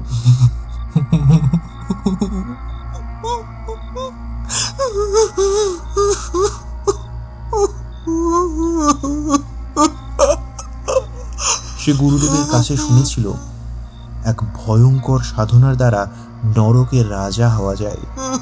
এরপর নরকাধিপতি নরক থেকে যে কোনো আত্মা কিংবা উপঢৌকন দ্বারা স্বর্গের দ্বার রক্ষীদের খুশি করে স্বর্গের কোনো আত্মাকে নিজের কাছে নিয়ে আসতে পারবে। তারপর এটি জীবন্ত মানবকে নরকে পাঠিয়ে সেই আত্মাকে মর্তে আনতে পারবেন।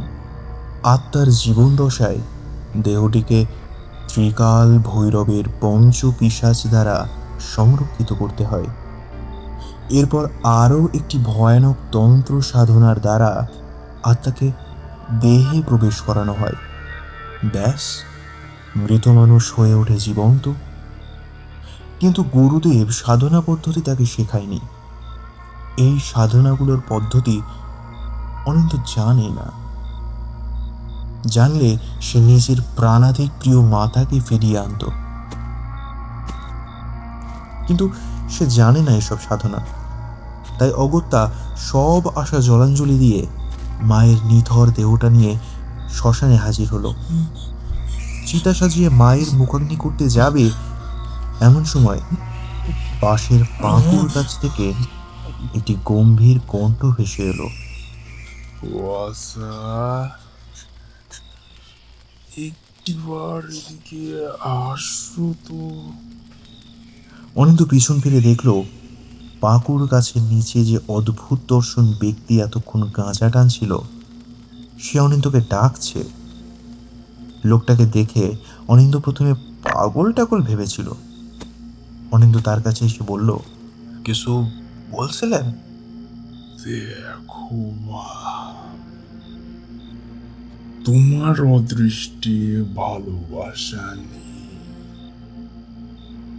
সংসার জীবন তোমার জন্য নয়, তোমার জীবনের একটা আলাদা উদ্দেশ্য আছে। কি বলতে চাইছেন আপনি? সোজা কথা সোজা ভাবেই বলছি। ওই মেয়ে তোমার নামে তো মিথ্যে অপবাদ দিয়েছে। তোমার গুরুদেব রামেশ্বর চক্রবর্তী সবার সামনে বিশ্রী অপমান করে তোমায় তাড়িয়ে দিয়েছে। তোমার বাপ একখান মহাপাজি লোক, সে তোমার মারে খুন করেছে, আর তুমিও খুন করেছো দুজনকে। বাবা, আপনি কি করে এত সব জানলেন? আর অনেক কিছু জানি রে পাগলা, আর অনেক কিছু জানি। তুমি নিজের মাকে খুব ভালোবাসো, তাই না? তাকে ফিরিয়ে আনতে চাও, কিন্তু সাধনা পদ্ধতি তোমার জানা নাই। হ্যাঁ বাবা। আমি তোমার মনস্কামনা পূর্ণ করতে পারি। তোমাকে সাধনা পদ্ধতি আমি শিখিয়ে দিতে পারি, কিন্তু তোমাকে অনেক কিছু করতে হবে। যে বলুন বাবা, আমাকে কি করতে হবে? সবার আগে ত্রিকাল ভৈরবের পঞ্চপিশাচকে আমন্ত্রণ জানাতে হবে, যারা তোমার ওই মার দেহটাকে সংরক্ষণ করবে। এইটা নিয়ে তোমার ভাবতে হবে না, আমি এখনই পিশাচদের ডাকতে পারবো। তোমাকে শুধু একটা কাজ করতে হবে। কি কাজ? কাল রাতে 2 প্রহরের মধ্যে তোমাকে 5টি 18 বছরের সালা মেয়েকে জীবন্ত অবস্থায় শ্মশানে নিয়ে আসতে হবে। পঞ্চপিশাচদের মেয়ে দিয়ে তুষ্ট করতে হয়। বাবা, আমি কিভাবে বুঝবো যে কে রজস্বালা আর কে না? আমি কি করে করব? রামেশ্বরের দেওয়া সমস্ত দিক ভুলে গেছিস সত্য ভাগা। তন্ত্র প্রয়োগ করে পিশাচন তোকে দিয়ে করা শালা। অনিন্দ উত্তেজনায় ভুলে গেলেও এবার তার মনে পড়ল গুরুদেব পিশাচ ডাকার পদ্ধতি শিখিয়েছিলেন। তবে পিশাচকে পোষ মানাতে গেলে কোনো একটা অঙ্গ আহুতি দিতে হয়। তো সে যায় খুশি করতে হোক, সে করবে। সে আমি পারবো বাবা। তারপর কি করতে হবে বলুন? আগে ধাপ অতিক্রম করো, তারপর দেখা যাবে। অনিন্দ মায়ের দেহটিকে চিতা থেকে সরিয়ে অন্যত্র রাখল। এরপর শুরু করল পিশাচ ডাকার সাধনা। গুরুদেবের শেখানো সমস্ত সাধনা পদ্ধতি লিখে রাখা খাতা দেখে সে শুরু করলো আচার। সর্বপ্রথম মাটিতে মানুষের উরুর হাড় দিয়ে একটা গোলক আঁকতে হবে। এই গোলকের মধ্যে একটি তারকা রচনা করতে হবে। এই তারকার 5 দিকের 5টি মাথায় প্রদীপ জ্বালাতে হবে এবং একটি বিশেষ তরলও প্রয়োজন, যা তৈরি হয় মানুষের রক্ত, নিমের তেল, কর্পূর এবং মন্ত্রপুত জল দিয়ে। এই তরল বৃত্তের মধ্যে ছড়িয়ে দিতে হয়। অনিন্দ এই সমস্ত কাজ সম্পন্ন করে সাধনায় বসল। শুরু করল মন্ত্রপাঠ।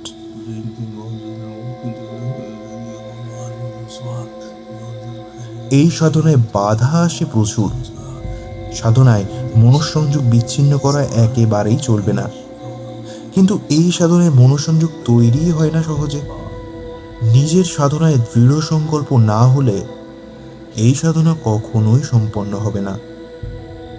কিন্তু অনিন্দর মনের জোর প্রবল, সে অত্যন্ত দৃঢ় নিজের সাধনায়। সুতরাং মনঃসংযোগ তৈরি হয়ে গেল একেবারেই। কিন্তু এই মনঃসংযোগ বজায় রাখা আরও জটিল। শ্মশানের প্রেত, ডাকিনী, হাকিনী তার মনে ভ্রম তৈরি করে যে পিশাচ এসে গেছে। একবার তাদের ফাঁদে পা দিলে সব শেষ। মন্ত্র উচ্চারণ থামলে কিংবা চোখ খুললে মৃত্যু একেবারেই অবধারিত। সাধনার মাঝে অনিন্দর কানে কোনো শব্দই পৌঁছালো না। এত প্রবল মনঃসংযোগ সবার থাকে না। তাহলে আসল পিশাচ হাজির হলে অনিন্দ সেটাই বা বুঝবে কি করে? সহজ ব্যাপার, যতক্ষণ সাধনা চলবে আশপাশে একটুও হাওয়া বইবে না, কিন্তু পিশাচের আগমন হলেই হাওয়া দেওয়া শুরু হবে, প্রবল হাওয়া। বাকিটা সেই মনঃসংযোগের খেলা। মনঃসংযোগ এমন প্রবল হবে যে চোখ বন্ধ থাকলেও মনের চক্ষু দিয়ে সে নিজের আশপাশের সব কিছু দেখতে পাবে, স্পষ্ট দেখতে পাবে। রাত্রি দ্বিপ্রহর, অর্থাৎ প্রায় রাত 12টা নাগাদ অনিন্দ সাধনা শুরু করে। তৃতীয় প্রহরের কিছু সময় পরে হাওয়া বইতে শুরু করলো। হাওয়ায় প্রদীপগুলি নিভে গেল এবং নিভে যাওয়া প্রদীপ থেকে সৃষ্ট ধোঁয়া বৃত্তের মধ্যস্থলে জমা হতে থাকলো। ধীরে ধীরে সেই ধোঁয়ার কুণ্ডলী একটি বিশেষ আকৃতি ধারণ করছিল, যা অনেকটা মাকড়সার মতো ছিল। মাকড়সার মতো 8টি পা এবং মানুষের মতো কোমর থেকে ধড় পর্যন্ত অংশও ছিল। মানুষের মতো 2টি হাত, মস্তক, 4টে চোখ, 4টে কান, 2টি নাক এবং বিরাট মুখগহ্বর ছিল সেটা। অনিন্দ বুঝতে পারল তার সাধনা সম্পন্নই হয়েছে। সে চোখ খুলল। এবার অঙ্গদানের পালা। একে পোষ মানাতে হবে। পিশাচের উপর নির্ভর করে সেটা যে সে কোন অঙ্গ চাইতে পারে। বল, কি চাই তোর? আমি আপনারে তুষ্ট করতে চাই। পিশাচকে কখনো সরাসরি বলতে নেই পোষ মানার কথা। পিশাচকে তুষ্ট করলে সে নিজেই আপনার পোষ মানবে। তোর এই চোখটুকু আমাকে দে। অনিন্দ একবারও ভাবল না, সাথে সাথে পাশে থাকা একটা ছুরি তুলে ডান চোখের নিচে সেটাকে গেঁথে দিল। তারপর ছুরির ফলা দিয়ে চাপ দিয়ে চোখের শিরা ছিঁড়ে বের করল নিজের ডান চোখ। একইভাবেই বের করল বাঁ চোখটাও। পিশাচ সেই চোখ দুটি মুখে পুরে চেবাতে লাগলো। পিশাচটি যতক্ষণ বৃত্তের মধ্যে ছিল তার উচ্চতা ছিল বড়জোড়ই 1 ফুট, কিন্তু বৃত্তের বাইরে আসা মাত্র সে ধারণ করল বিশাল আকার। এবার তার উচ্চতা প্রায় 10 ফুটের কাছাকাছি। হুকুম করুন কর্তা। কাল রাত্রি দ্বিপ্রহরের আগে 5টি সুন্দরী রজস্বলা মেয়েকে এই শ্মশানে আনতে হবে, যাদের বয়স 18 বছর, জীবন্ত অবস্থায়। আজ্ঞে কর্তা। পিশাচ লেগে গেল নিজের কাজে। সাধারণ লোকের পক্ষে এ বড় দুঃসাধ্য কাজ হলেও পিশাচের পক্ষে কিছুই না। সকাল হতেই সেই ব্যক্তি হাজির হয় শ্মশানে। অনেকটা জেগেই ছিল। এত যন্ত্রণা নিয়ে ঘুমানো যায় না। বাসা, প্রথম ভাবে তো দারুণ করলে বাপ। এবার তো তোমাকে কিছু দিতে হচ্ছে। কি দেবেন? খুব কষ্ট হচ্ছে তাই না বাসা? আর হবে না। না না না, শুয়ে পড়ো দেখি। অনিন্দ তার কথা মতো মাটিতে শুয়ে পড়ে। সেই লোকটা ট্যাকের ভিতর থেকে 2টি রঙিন তরলপূর্ণ শিশি বার করল। একটি ছিল জ্বলন্ত লাভার মতো লাল, আর অপরটি উজ্জ্বল সবুজ বর্ণের।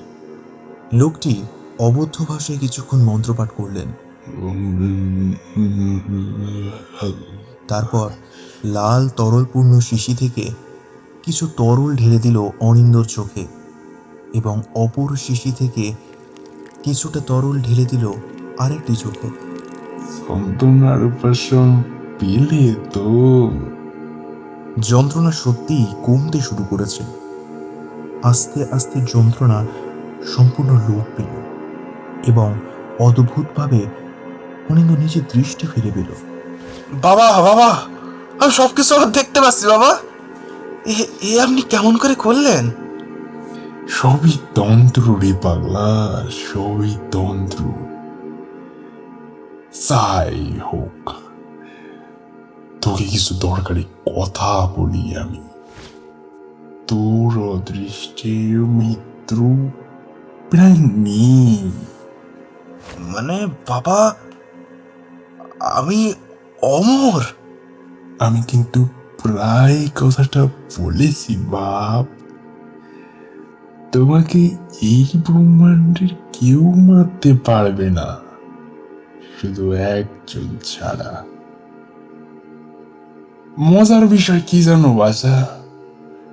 সেই ব্যক্তিও এখনো জন্মায়নি। জন্মাবে 3 বছর পর। ইংরেজদের ধরলে 1999 সালে 23 জুলাই বেলা 12:05। তবে সেও তোমার সহজে মারতে পারবে না। তার জন্য প্রয়োজন ভৈরবী ত্রিশূল। বাবা, আমি তারে কোনোভাবে হারাতে পারবো না? জন্মিলে মরিতে হবে, অমরিকে কোথা কবে। তুমি যদি ওরে হারিয়েও দাও, তুমি অমর হবে না বাসা। স্বাভাবিক নিয়মই তোমাকে মরতে হবে একদিন। তবে সহজে তোমায় কেউ মারতে পারবে না। আপনি তবুও বলুন বাবা, আমি ওকে পরাজিত করতে পারবো না? সেই বৃত্তি তোমাকে নির্দিষ্ট মুহূর্তে মারতে সক্ষম হবে। তাছাড়া কখনো সে তোমায় মারতে পারবে না।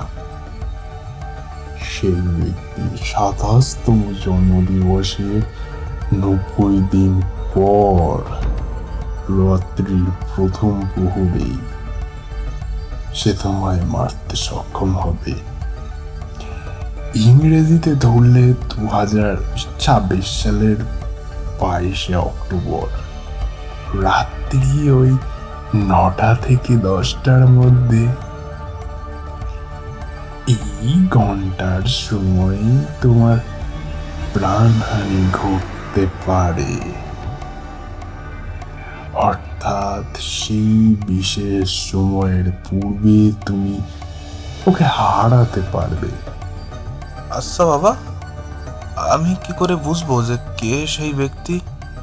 সে সাধারণ মানুষ নয় রে পাগলা। তুমি নিজের সাধনা দিয়ে সবাইকে বশীভূত করতে পারলেও ওই একটা মানুষকে তুমি টলাতে পারবে না। ওই দিন রাত 12টার অনেক আগেই পিশাচটি 5টি মেয়েকে অচেতন অবস্থায় তুলে নিয়ে আসে শ্মশানে। এবার বাকিটা সেই ব্যক্তিই করবে। তবে অনিন্দ দেখলো লোকটা তেমন কিছুই করলো না, শুধু একটি বিশেষ বোতলের মুখ খুলে পঞ্চপিশাচদের কয়েকবার আমন্ত্রণ করলো।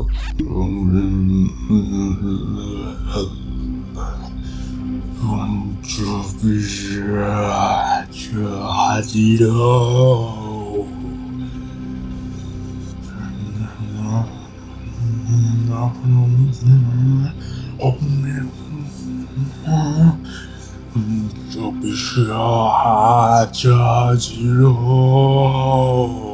ব্যাস, কয়েক মুহূর্ত পরেই বোতলটা ফেটে চৌচির হয়ে গেল এবং সাথে সাথে শান্ত আবহাওয়া ঝড়ের রূপ নিল। প্রবল ঝড় শুরু হতে থাকলো সেখানে।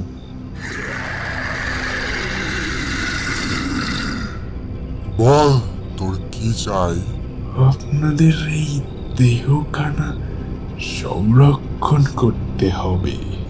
আমাদের জন্য কি আছে?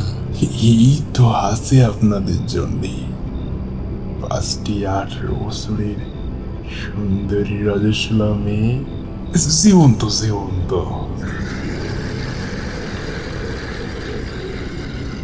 বাবা, আমার মায়ের দেহ কোথায় গেল? দেখ বাসা, পঞ্চবিশ্বাস তোমার মায়ের দেহটা সংরক্ষণে নিয়ে গেছেন আমার ঠিক করে দেওয়া জায়গায়, যেটা সুরক্ষিত আছে। সে এক অন্য ব্রহ্মাণ্ড। এই যে শ্মশান দেখছো, ওর উত্তর পশ্চিম কোণে যে বট গাছটা আছে, এটাকে বাম দিক থেকে 5 বার প্রদক্ষিণ করলে সেই জায়গাতে পৌঁছাতে পারবে। আচ্ছা, এর পরের পদ্ধতিগুলো বলুন তাহলে। তোমাকে নরকের রাজা হতে হবে। এ বড় নির্মম সাধনা। সবার আগে তোমাকে বিবাহ করতে হবে। এরপর তোমার যদি কন্যা সন্তান জন্মায়, তবে তোমার কাছে দুটো উপায় থাকবে।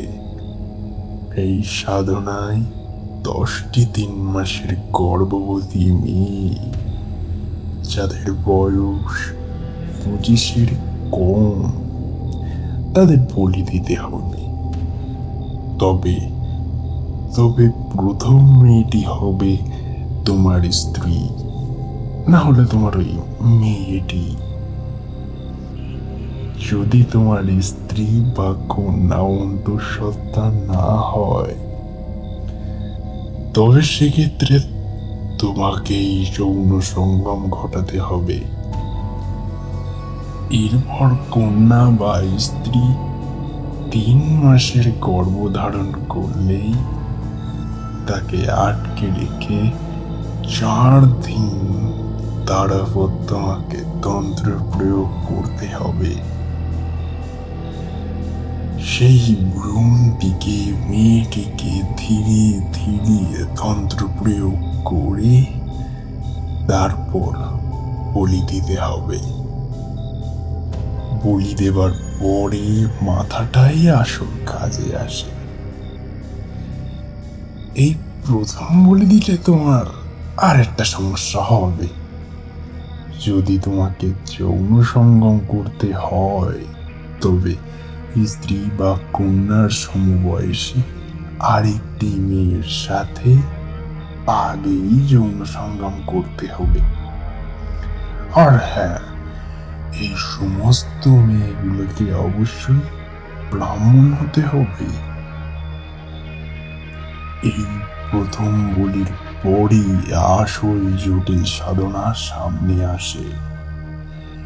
এটা অতিক্রম করাই সবচেয়ে মুশকিল তোমার জন্য। তোমাকে জোগাড় করতে হবে রক্তমুখী নীলা, যা পাওয়া যায় অন্ধকারের নাভিতে, যেখানে সমস্ত অন্ধকার মিলিত হয়। ওটাই অন্ধকারের কেন্দ্রবিন্দু। ওখান থেকে ঘন কৃষ্ণ বর্ণের জন্ম হয়। অন্ধকার তোমার ধারণার বাইরে। সেখানে পৌঁছানো সহজ, কিন্তু বেঁচে ফেরাটাই কঠিন। এই সাধনার মূল তত্ত্ব ভয়কে জয় করা। জন্ম থেকেই মানুষের মধ্যে নানা ধরনের ভয় ঢুকে থাকে। উচ্চতার ভয়, হিংস্র পশুর ভয়, একাকিত্বের ভয়, হেরে যাওয়ার ভয়, নিজের ব্যক্তিগত ভয়, আরো কত কি। এই সব কিছুকে জয় করতে হবে। এই ভয়কে যে যত তাড়াতাড়ি জয় করতে পারবে, সে তত তাড়াতাড়ি রক্তমুখী নীলা নিয়ে ফিরতে পারবে। এটা তুমি একদিনেও করতে পারো, না হলে 50 বছরেও করতে পারো। এই নীলা না থাকলে বাকি সাধনা তুমি করতে পারবে না। রক্তমুখী নীলা যদি পেয়ে যাও, তবে আর কোনো বাধা নেই বললেই চলে। এরপর শুধু মেয়ে খুঁজে বলি দিতে হবে। এক্ষেত্রে সেই মেয়েকে 4 দিন আটকে রেখে আচার সম্পন্ন করতে হয়। তবে দশম মেয়েটির ব্যাপারটা আলাদা। দশম মেয়েটিকে 3 মাসের অন্তঃসত্ত্বা অবস্থায় নিয়ে এসে তাকে প্রায় 1 মাস আটকে রাখতে হবে। এরপর 4 মাসের ভ্রূণটিকে পেট থেকে বের করতে হবে। তারপর তোমাকে সেই ভ্রূণটিকে কাঁচা চিবিয়ে চিবিয়ে খেতে হবে।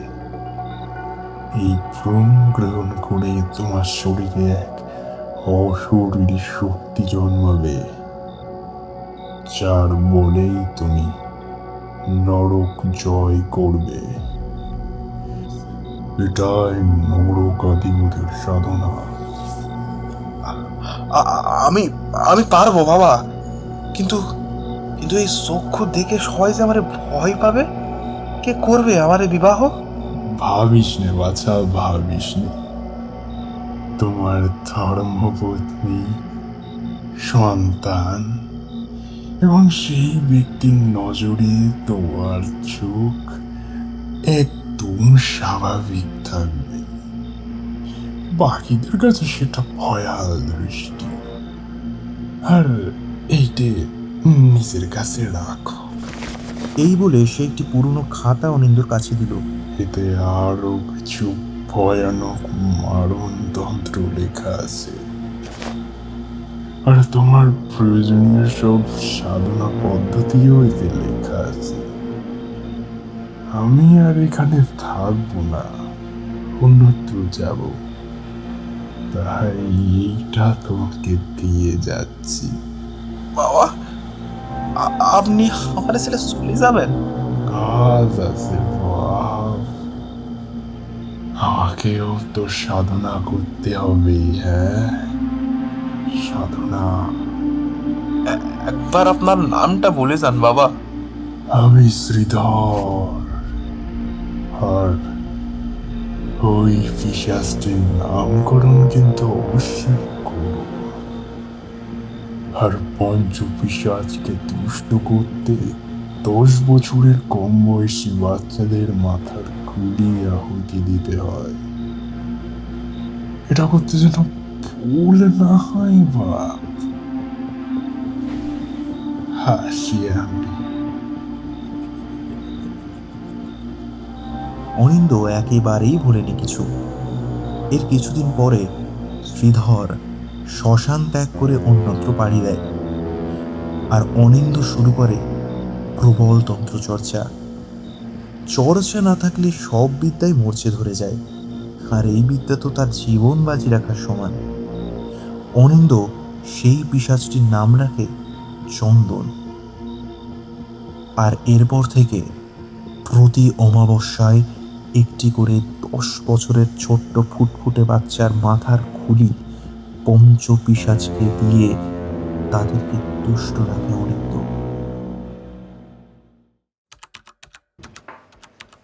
অর্ণব একটু মনোযোগ করতে পারছিল না নিজের কাজে। ব্যানার্জিদা যা বোঝাচ্ছেন সবটাই ওর মাথার উপর দিয়ে যাচ্ছে। ওর মাথায় শুধু একটা ভাবনাই ঘুরছে, যেভাবেই হোক শান্তনুর সাথে কথা বলে সবটা মেটাতেই হবে। লাঞ্চ ব্রেক হলেই ও আবার শান্তনুর সাথে কথা বলবে। শান্তনুর বাবা দেবতনুবাবুর এমন কুকীর্তি সবার সম্মুখে আসতেই সকলে শান্তনু পরিবারের সকল প্রকার সংযোগ ছিন্ন করে, মানে একঘরে করে দেয় তাদেরকে। অর্ণব, সুপ্রিয় ও জয়দীপের পরিবারের লোকজনও এর ব্যতিক্রম ছিল না। তাদের বাড়ির লোকজন চাপ দিতে থাকে শান্তনুর সাথে সম্পর্ক না রাখার জন্যে। যদিও অর্ণব ও জয়দীপ কোনোভাবেই এ কথায় রাজি হয়নি, তারা ব্যাপক বিরোধী করে এই বেযুক্তিক দাবিতে। বাবা যত বড়ই অপরাধী হোক না কেন, শান্তনু তো কোনো অন্যায় করেনি। কেন ওই ঘটনার জন্যে এত বছরের বন্ধুত্ব গলা টিপে হত্যা করবে সে? কিন্তু তাদের সমস্ত বাধা বিরোধ ব্যর্থ হয়। দেবতনুর মৃত্যুর পরের দিনই শান্তনু মামার বাড়ির চাকদাতে চলে যায়, একেবারে পাকাপাকিভাবে। তার মা ও বোন আগেই সেখানে ছিল। এত ঘৃণা, অপবাদ, অপমান, অবজ্ঞা সহ্য করতে পারেনি শান্তনু। তার সমস্ত যোগাযোগ চিরকালের জন্য ছিন্ন করতে ফোন নাম্বারটাও পাল্টে ফেলে শান্তনু। সুরেন্দ্রনাথ কলেজ থেকে টিসি নিয়ে নেয়। ব্যাস, সব যোগাযোগ সারা জীবনের জন্য শেষ করে ফেলে শান্তনু নিজের হাতে। আরে অর্ণব, কি করছো তুমি? Focus Arnab, focus. কি সমস্যা তোমার? সরি। বস যতই ফ্রেন্ডলি হোক না কেন, এতবার ভুল করলে বকা তো খেতেই হবে। ঋত্বিক ব্যানার্জি মাটির মানুষ বলে না হয় মধুর কণ্ঠে বলছে, কিন্তু কাজে মনোযোগ তো একান্তই দরকার। অর্ণব, আমার সাথে একটু ব্যালকনির দিকে এসো। না, মানে কিছু সিরিয়াস? আহা, এসোই না। Guys, you continue. ঋত্বিক ব্যানার্জিকে দেখে অর্ণবের মনে হয়েছিল বেশ আলাপি আর বন্ধু বৎসল প্রকৃতির, কিন্তু এবার মনে হয় তিনিও মেজাজ হারিয়ে ফেললেন।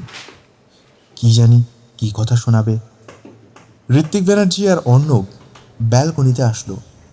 ঋত্বিক এবার পকেট থেকে গোল্ড ফ্লেকের বাক্সটা বের করে একটা সিগারেট অর্ণবকে দিল আর নিজে একটা নিল।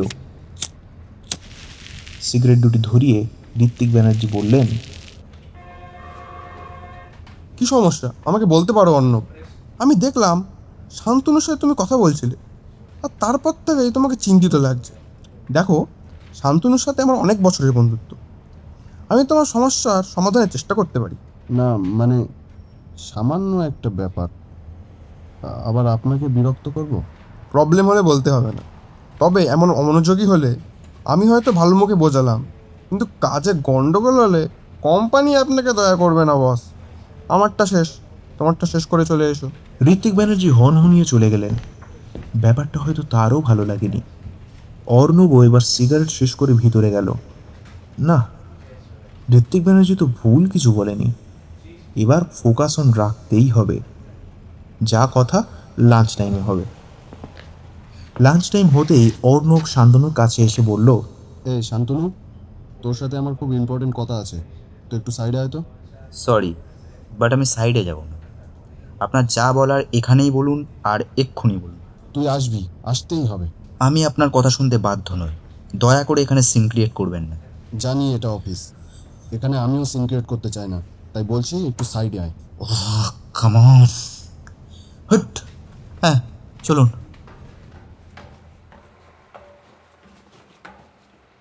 বলুন, কি বলবেন? প্রথমত তুই আমাকে আপনি বলা বন্ধ কর, এই ঢং আর ভালো লাগছে না। কাজের কথায় আসুন। এই শান্তনু, কী রে ভাই, এতটা রাগ আমার ওপর কিসের জন্য ভাই? আবার জিজ্ঞেস করছিস আমার রাগ কিসের জন্য? আমাদের বাবা মা বহুবার বলেছিল তোর সাথে বন্ধুত্ব না রাখতে, কিন্তু আমরা তো তাদের কথা শুনিনি। কিন্তু শেষ পর্যন্ত তুই তো সব ছেড়ে চলে গেলি। আমাদের কি দোষ ছিল? তো তো কি করতাম আমি?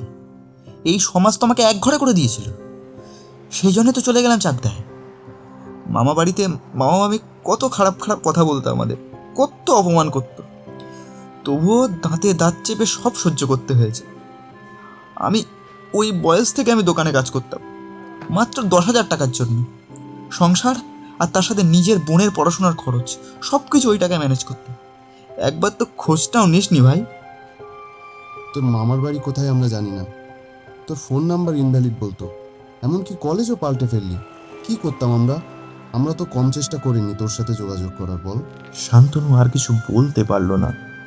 চুপচাপ জল ভরা চোখে তাকিয়ে থাকলো অর্ণবের দিকে। অর্ণব এবার জড়িয়ে ধরল শান্তনুকে। শান্তনু, ক্ষমা করে দে ভাই, আমরা সবাই তোকে মিস করি, খুব মিস করি।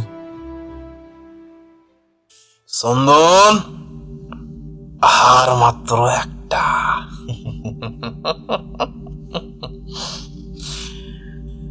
এই একটা মেয়ে জোগাড় হয়ে গেলেই ব্যাস, আর আমারে কেউ ঠেকাতে পারবে না। ঠিক বলেছেন কর্তা। ও, আর তবে তোকে একটা কাজ করতে হবে বাপ। কি কাজ কর্তা?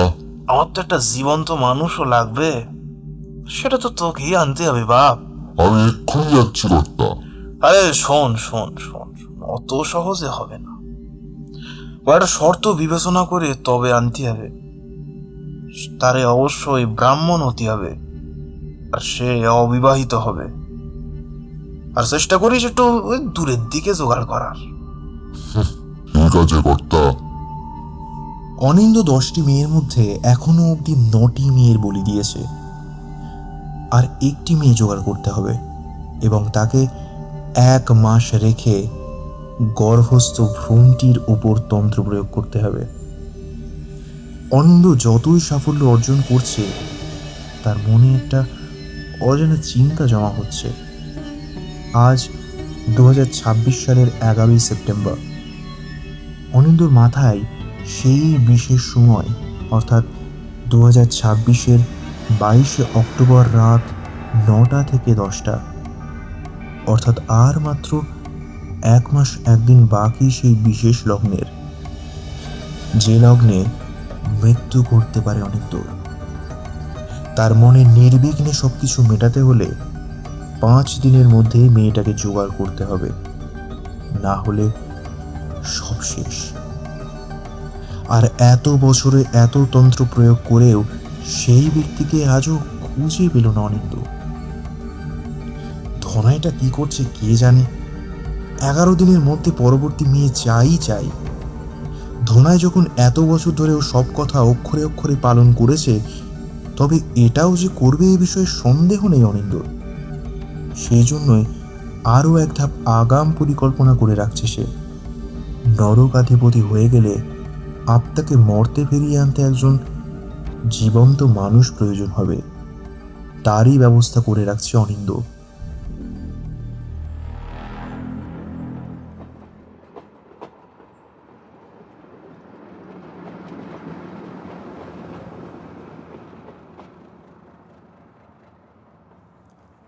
লাস্ট বনগা লোকাল ধরে মসলন্দপুর এসে নামতে প্রায় রাত 1:30 বেজে গেল ওদের।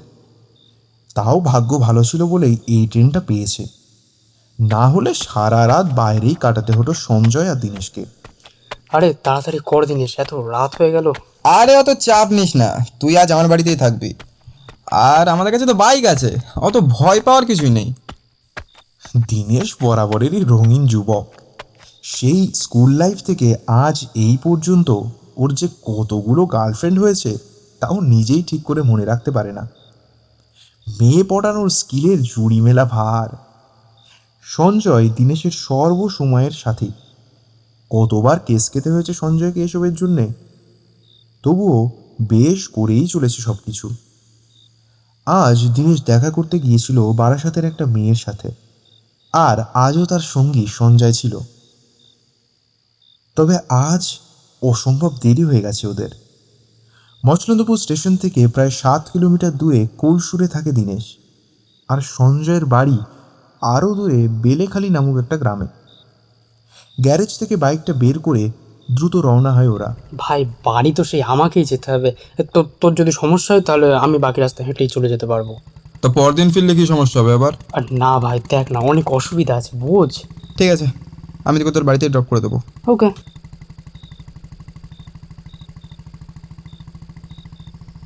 দিনেশ সঞ্জয়কে যখন ওর বাড়িতে নামিয়ে দিল তখন রাত 2:15 বাজে। বেলেখালি গ্রামে ঢোকার পথটা ভীষণ শুনশান। দুদিকে ধান ক্ষেত, পাট ক্ষেত, ঘন জঙ্গল আর পুকুর। দিনেশ এবার ফিরতে উদ্যত হলো। ভাই শোন, সাবধানে যাবি, আর এখন সময়টা কিন্তু একদম ভালো না, ঠিক আছে? রাস্তায় যদি কেউ ডাকে কোনো জবাব দিবি না, ওটা নিশির ডাক, ঠিক আছে? আর বাড়ি ফিরে অবশ্যই আমাকে কল করবি, হ্যাঁ? ঠিক আছে ব্রাদার। দিনেশ এসব ভূত প্রেত ভগবান কোনো কিছুতেই বিশ্বাসী নয়, তবে আজ তারও একটু ভয় হচ্ছে। দিনেশ বাইকটা নিয়ে সবে 5 মিনিট এগিয়ে যেই কবরস্থানটার সামনে পৌঁছালো, এমনি ওর বাইকটা বন্ধ হয়ে গেল। আরে বাইকটা আবার। সে নেমে ফোনের ফ্ল্যাশ অন করে দেখতে চেষ্টা করলো সমস্যাটা কি। বহু চেষ্টা করেও সমস্যাটা উদ্ধার করতে পারল না। বাইকে তেলও আছে, পাঞ্চারও হয়নি, তাহলে হয়তো ওই ইঞ্জিনের সমস্যাই হবে। কিন্তু এত রাতে এমন জায়গায় ও কাউকে তো পাবে না। অর্থাৎ হয় ওকে বাইক ঠেলে বাড়ি যেতে হবে, না হলে কাছেই সঞ্জয়ের বাড়িতে যেতে হবে। দীনেশ ভাবল, সঞ্জয়কে একবার ফোন করি। হঠাৎ ওর ফোনের ফ্ল্যাশটা বন্ধ হয়ে গেল। আরে ফোনটার আবার কি হলো? শাট, চার্জটাই শেষ। ফোনের চার্জ শেষ, যার জন্য সুইচ অফ হয়ে গেল। এই গভীর গহন রাতে কবরস্থানের পাশে একটা অকেজো বাইক আর অকেজো ফোন নিয়ে দাঁড়িয়ে আছে দীনেশ। কেন জানি আজ দীনেশের মতো অকুতভয় ছেলেরও সে দাঁড়া তীরে বয়ে যাচ্ছিল হিমেল বাতাস, ভয়ে। হঠাৎ একটা বিশাল ভারী কি গলা শোনা গেল পাশ থেকে। কি ব্যাপার খোকা, কি হয়েছে তোমার সাথে? দীনেশ পাশ ফিরে দেখল অন্ধকারের মধ্যে একটা অস্পষ্ট আচ্ছায়া। ঠিক বোঝা যাচ্ছে না, তবে এটা মানুষ সে নিশ্চিত, কিন্তু চেহারা বা মুখ বোঝা গেল না। না মানে বাইকটা খারাপ হয়ে গেছে আর ফোনেও চার্জ নেই, তাই ভাবছি কি করব। বুঝলাম বাচ্চা। তা তোমার বাড়ি কোথায় আর তোমার নাম কি? আমার নাম দীনেশ ভট্টাচার্য, কলসুর মণ্ডলপাড়ায় থাকি। ও, তুমি বামুন। চলো বাছা, তোমাকে একটু এগিয়ে দিই। এসব রাস্তায় একা চলা মোটেই ভালো না। না না, আপনাকে এত ব্যস্ত হতে হবে না, আপনি আবার কেন কষ্ট করতে যাবেন? না না না না, আমি এমনিতেই এদিকে যেতাম। ও, দীনেশের কোনো প্রকার ইচ্ছে ছিল না এই লোকটার সঙ্গ নেওয়ার। অদ্ভুতের কথাবার্তা শুনলেই গা কেমন শিরশির করে। তার ওপর এখনো এই ব্যক্তিকে দেখতেই পায়নি দীনেশ। মনে হচ্ছে ওর আশেপাশে মানুষটা কোথাও নেই, কিন্তু ওর কণ্ঠস্বর আছে। আচ্ছা, আপনি এত রাতে এখানে কেন? আমার তো রাতেই কাজ। কি কাজ? শুনতে চাও কি কাজ? আমি রাতে বের হই মুরগি খুঁজতে, তবে যে মুরগি তোমরা চেনো তা নয়। এই মুরগি মানে শিকার। এই যেমন তুমি। মানে কি কি কি কি কি বলছেন আপনি? এই দেখুন, আমি কিন্তু ক্যারাটেতে ব্ল্যাক বেল্ট। আমার সাথে কিন্তু আপনি পারবেন না, জানেন? দীনেশের চোখে অন্ধকার ভেদ করে এক ধীরে শেখানোয় দৃশ্য দেখা গেল। যার সাথে সে এতক্ষণ কথা বলছে, এতটা রাস্তা সে এসেছে, সে আসলে মানুষই নয়। একটা মাকড়সার মতো বিরাট বড় বড় চারটে পা, মানুষের মতো কোমর থেকে ধড়ের অংশ আর দুটো হাতও আছে, তবে ধড়ের উপর দুটি মাথা। দীনেশ সেখানে আরেকটু হলে জ্ঞান হারাচ্ছিল, কিন্তু না, ভয় পেলে চলবে না। সে প্রাণপণে ছুটতে আরম্ভ করলো, কিন্তু ওই 10 ফুট উচ্চতা বিশিষ্ট পিশাচের সাথে বেশিক্ষণ দৌড়ে কি পারা যায়? এর বিশাল একটি পা চেপে ধরলো দীনেশকে। দীনেশ কিছুক্ষণ ছটফট করলো, তারপর সব শেষ। জ্ঞান হারালো দীনেশ।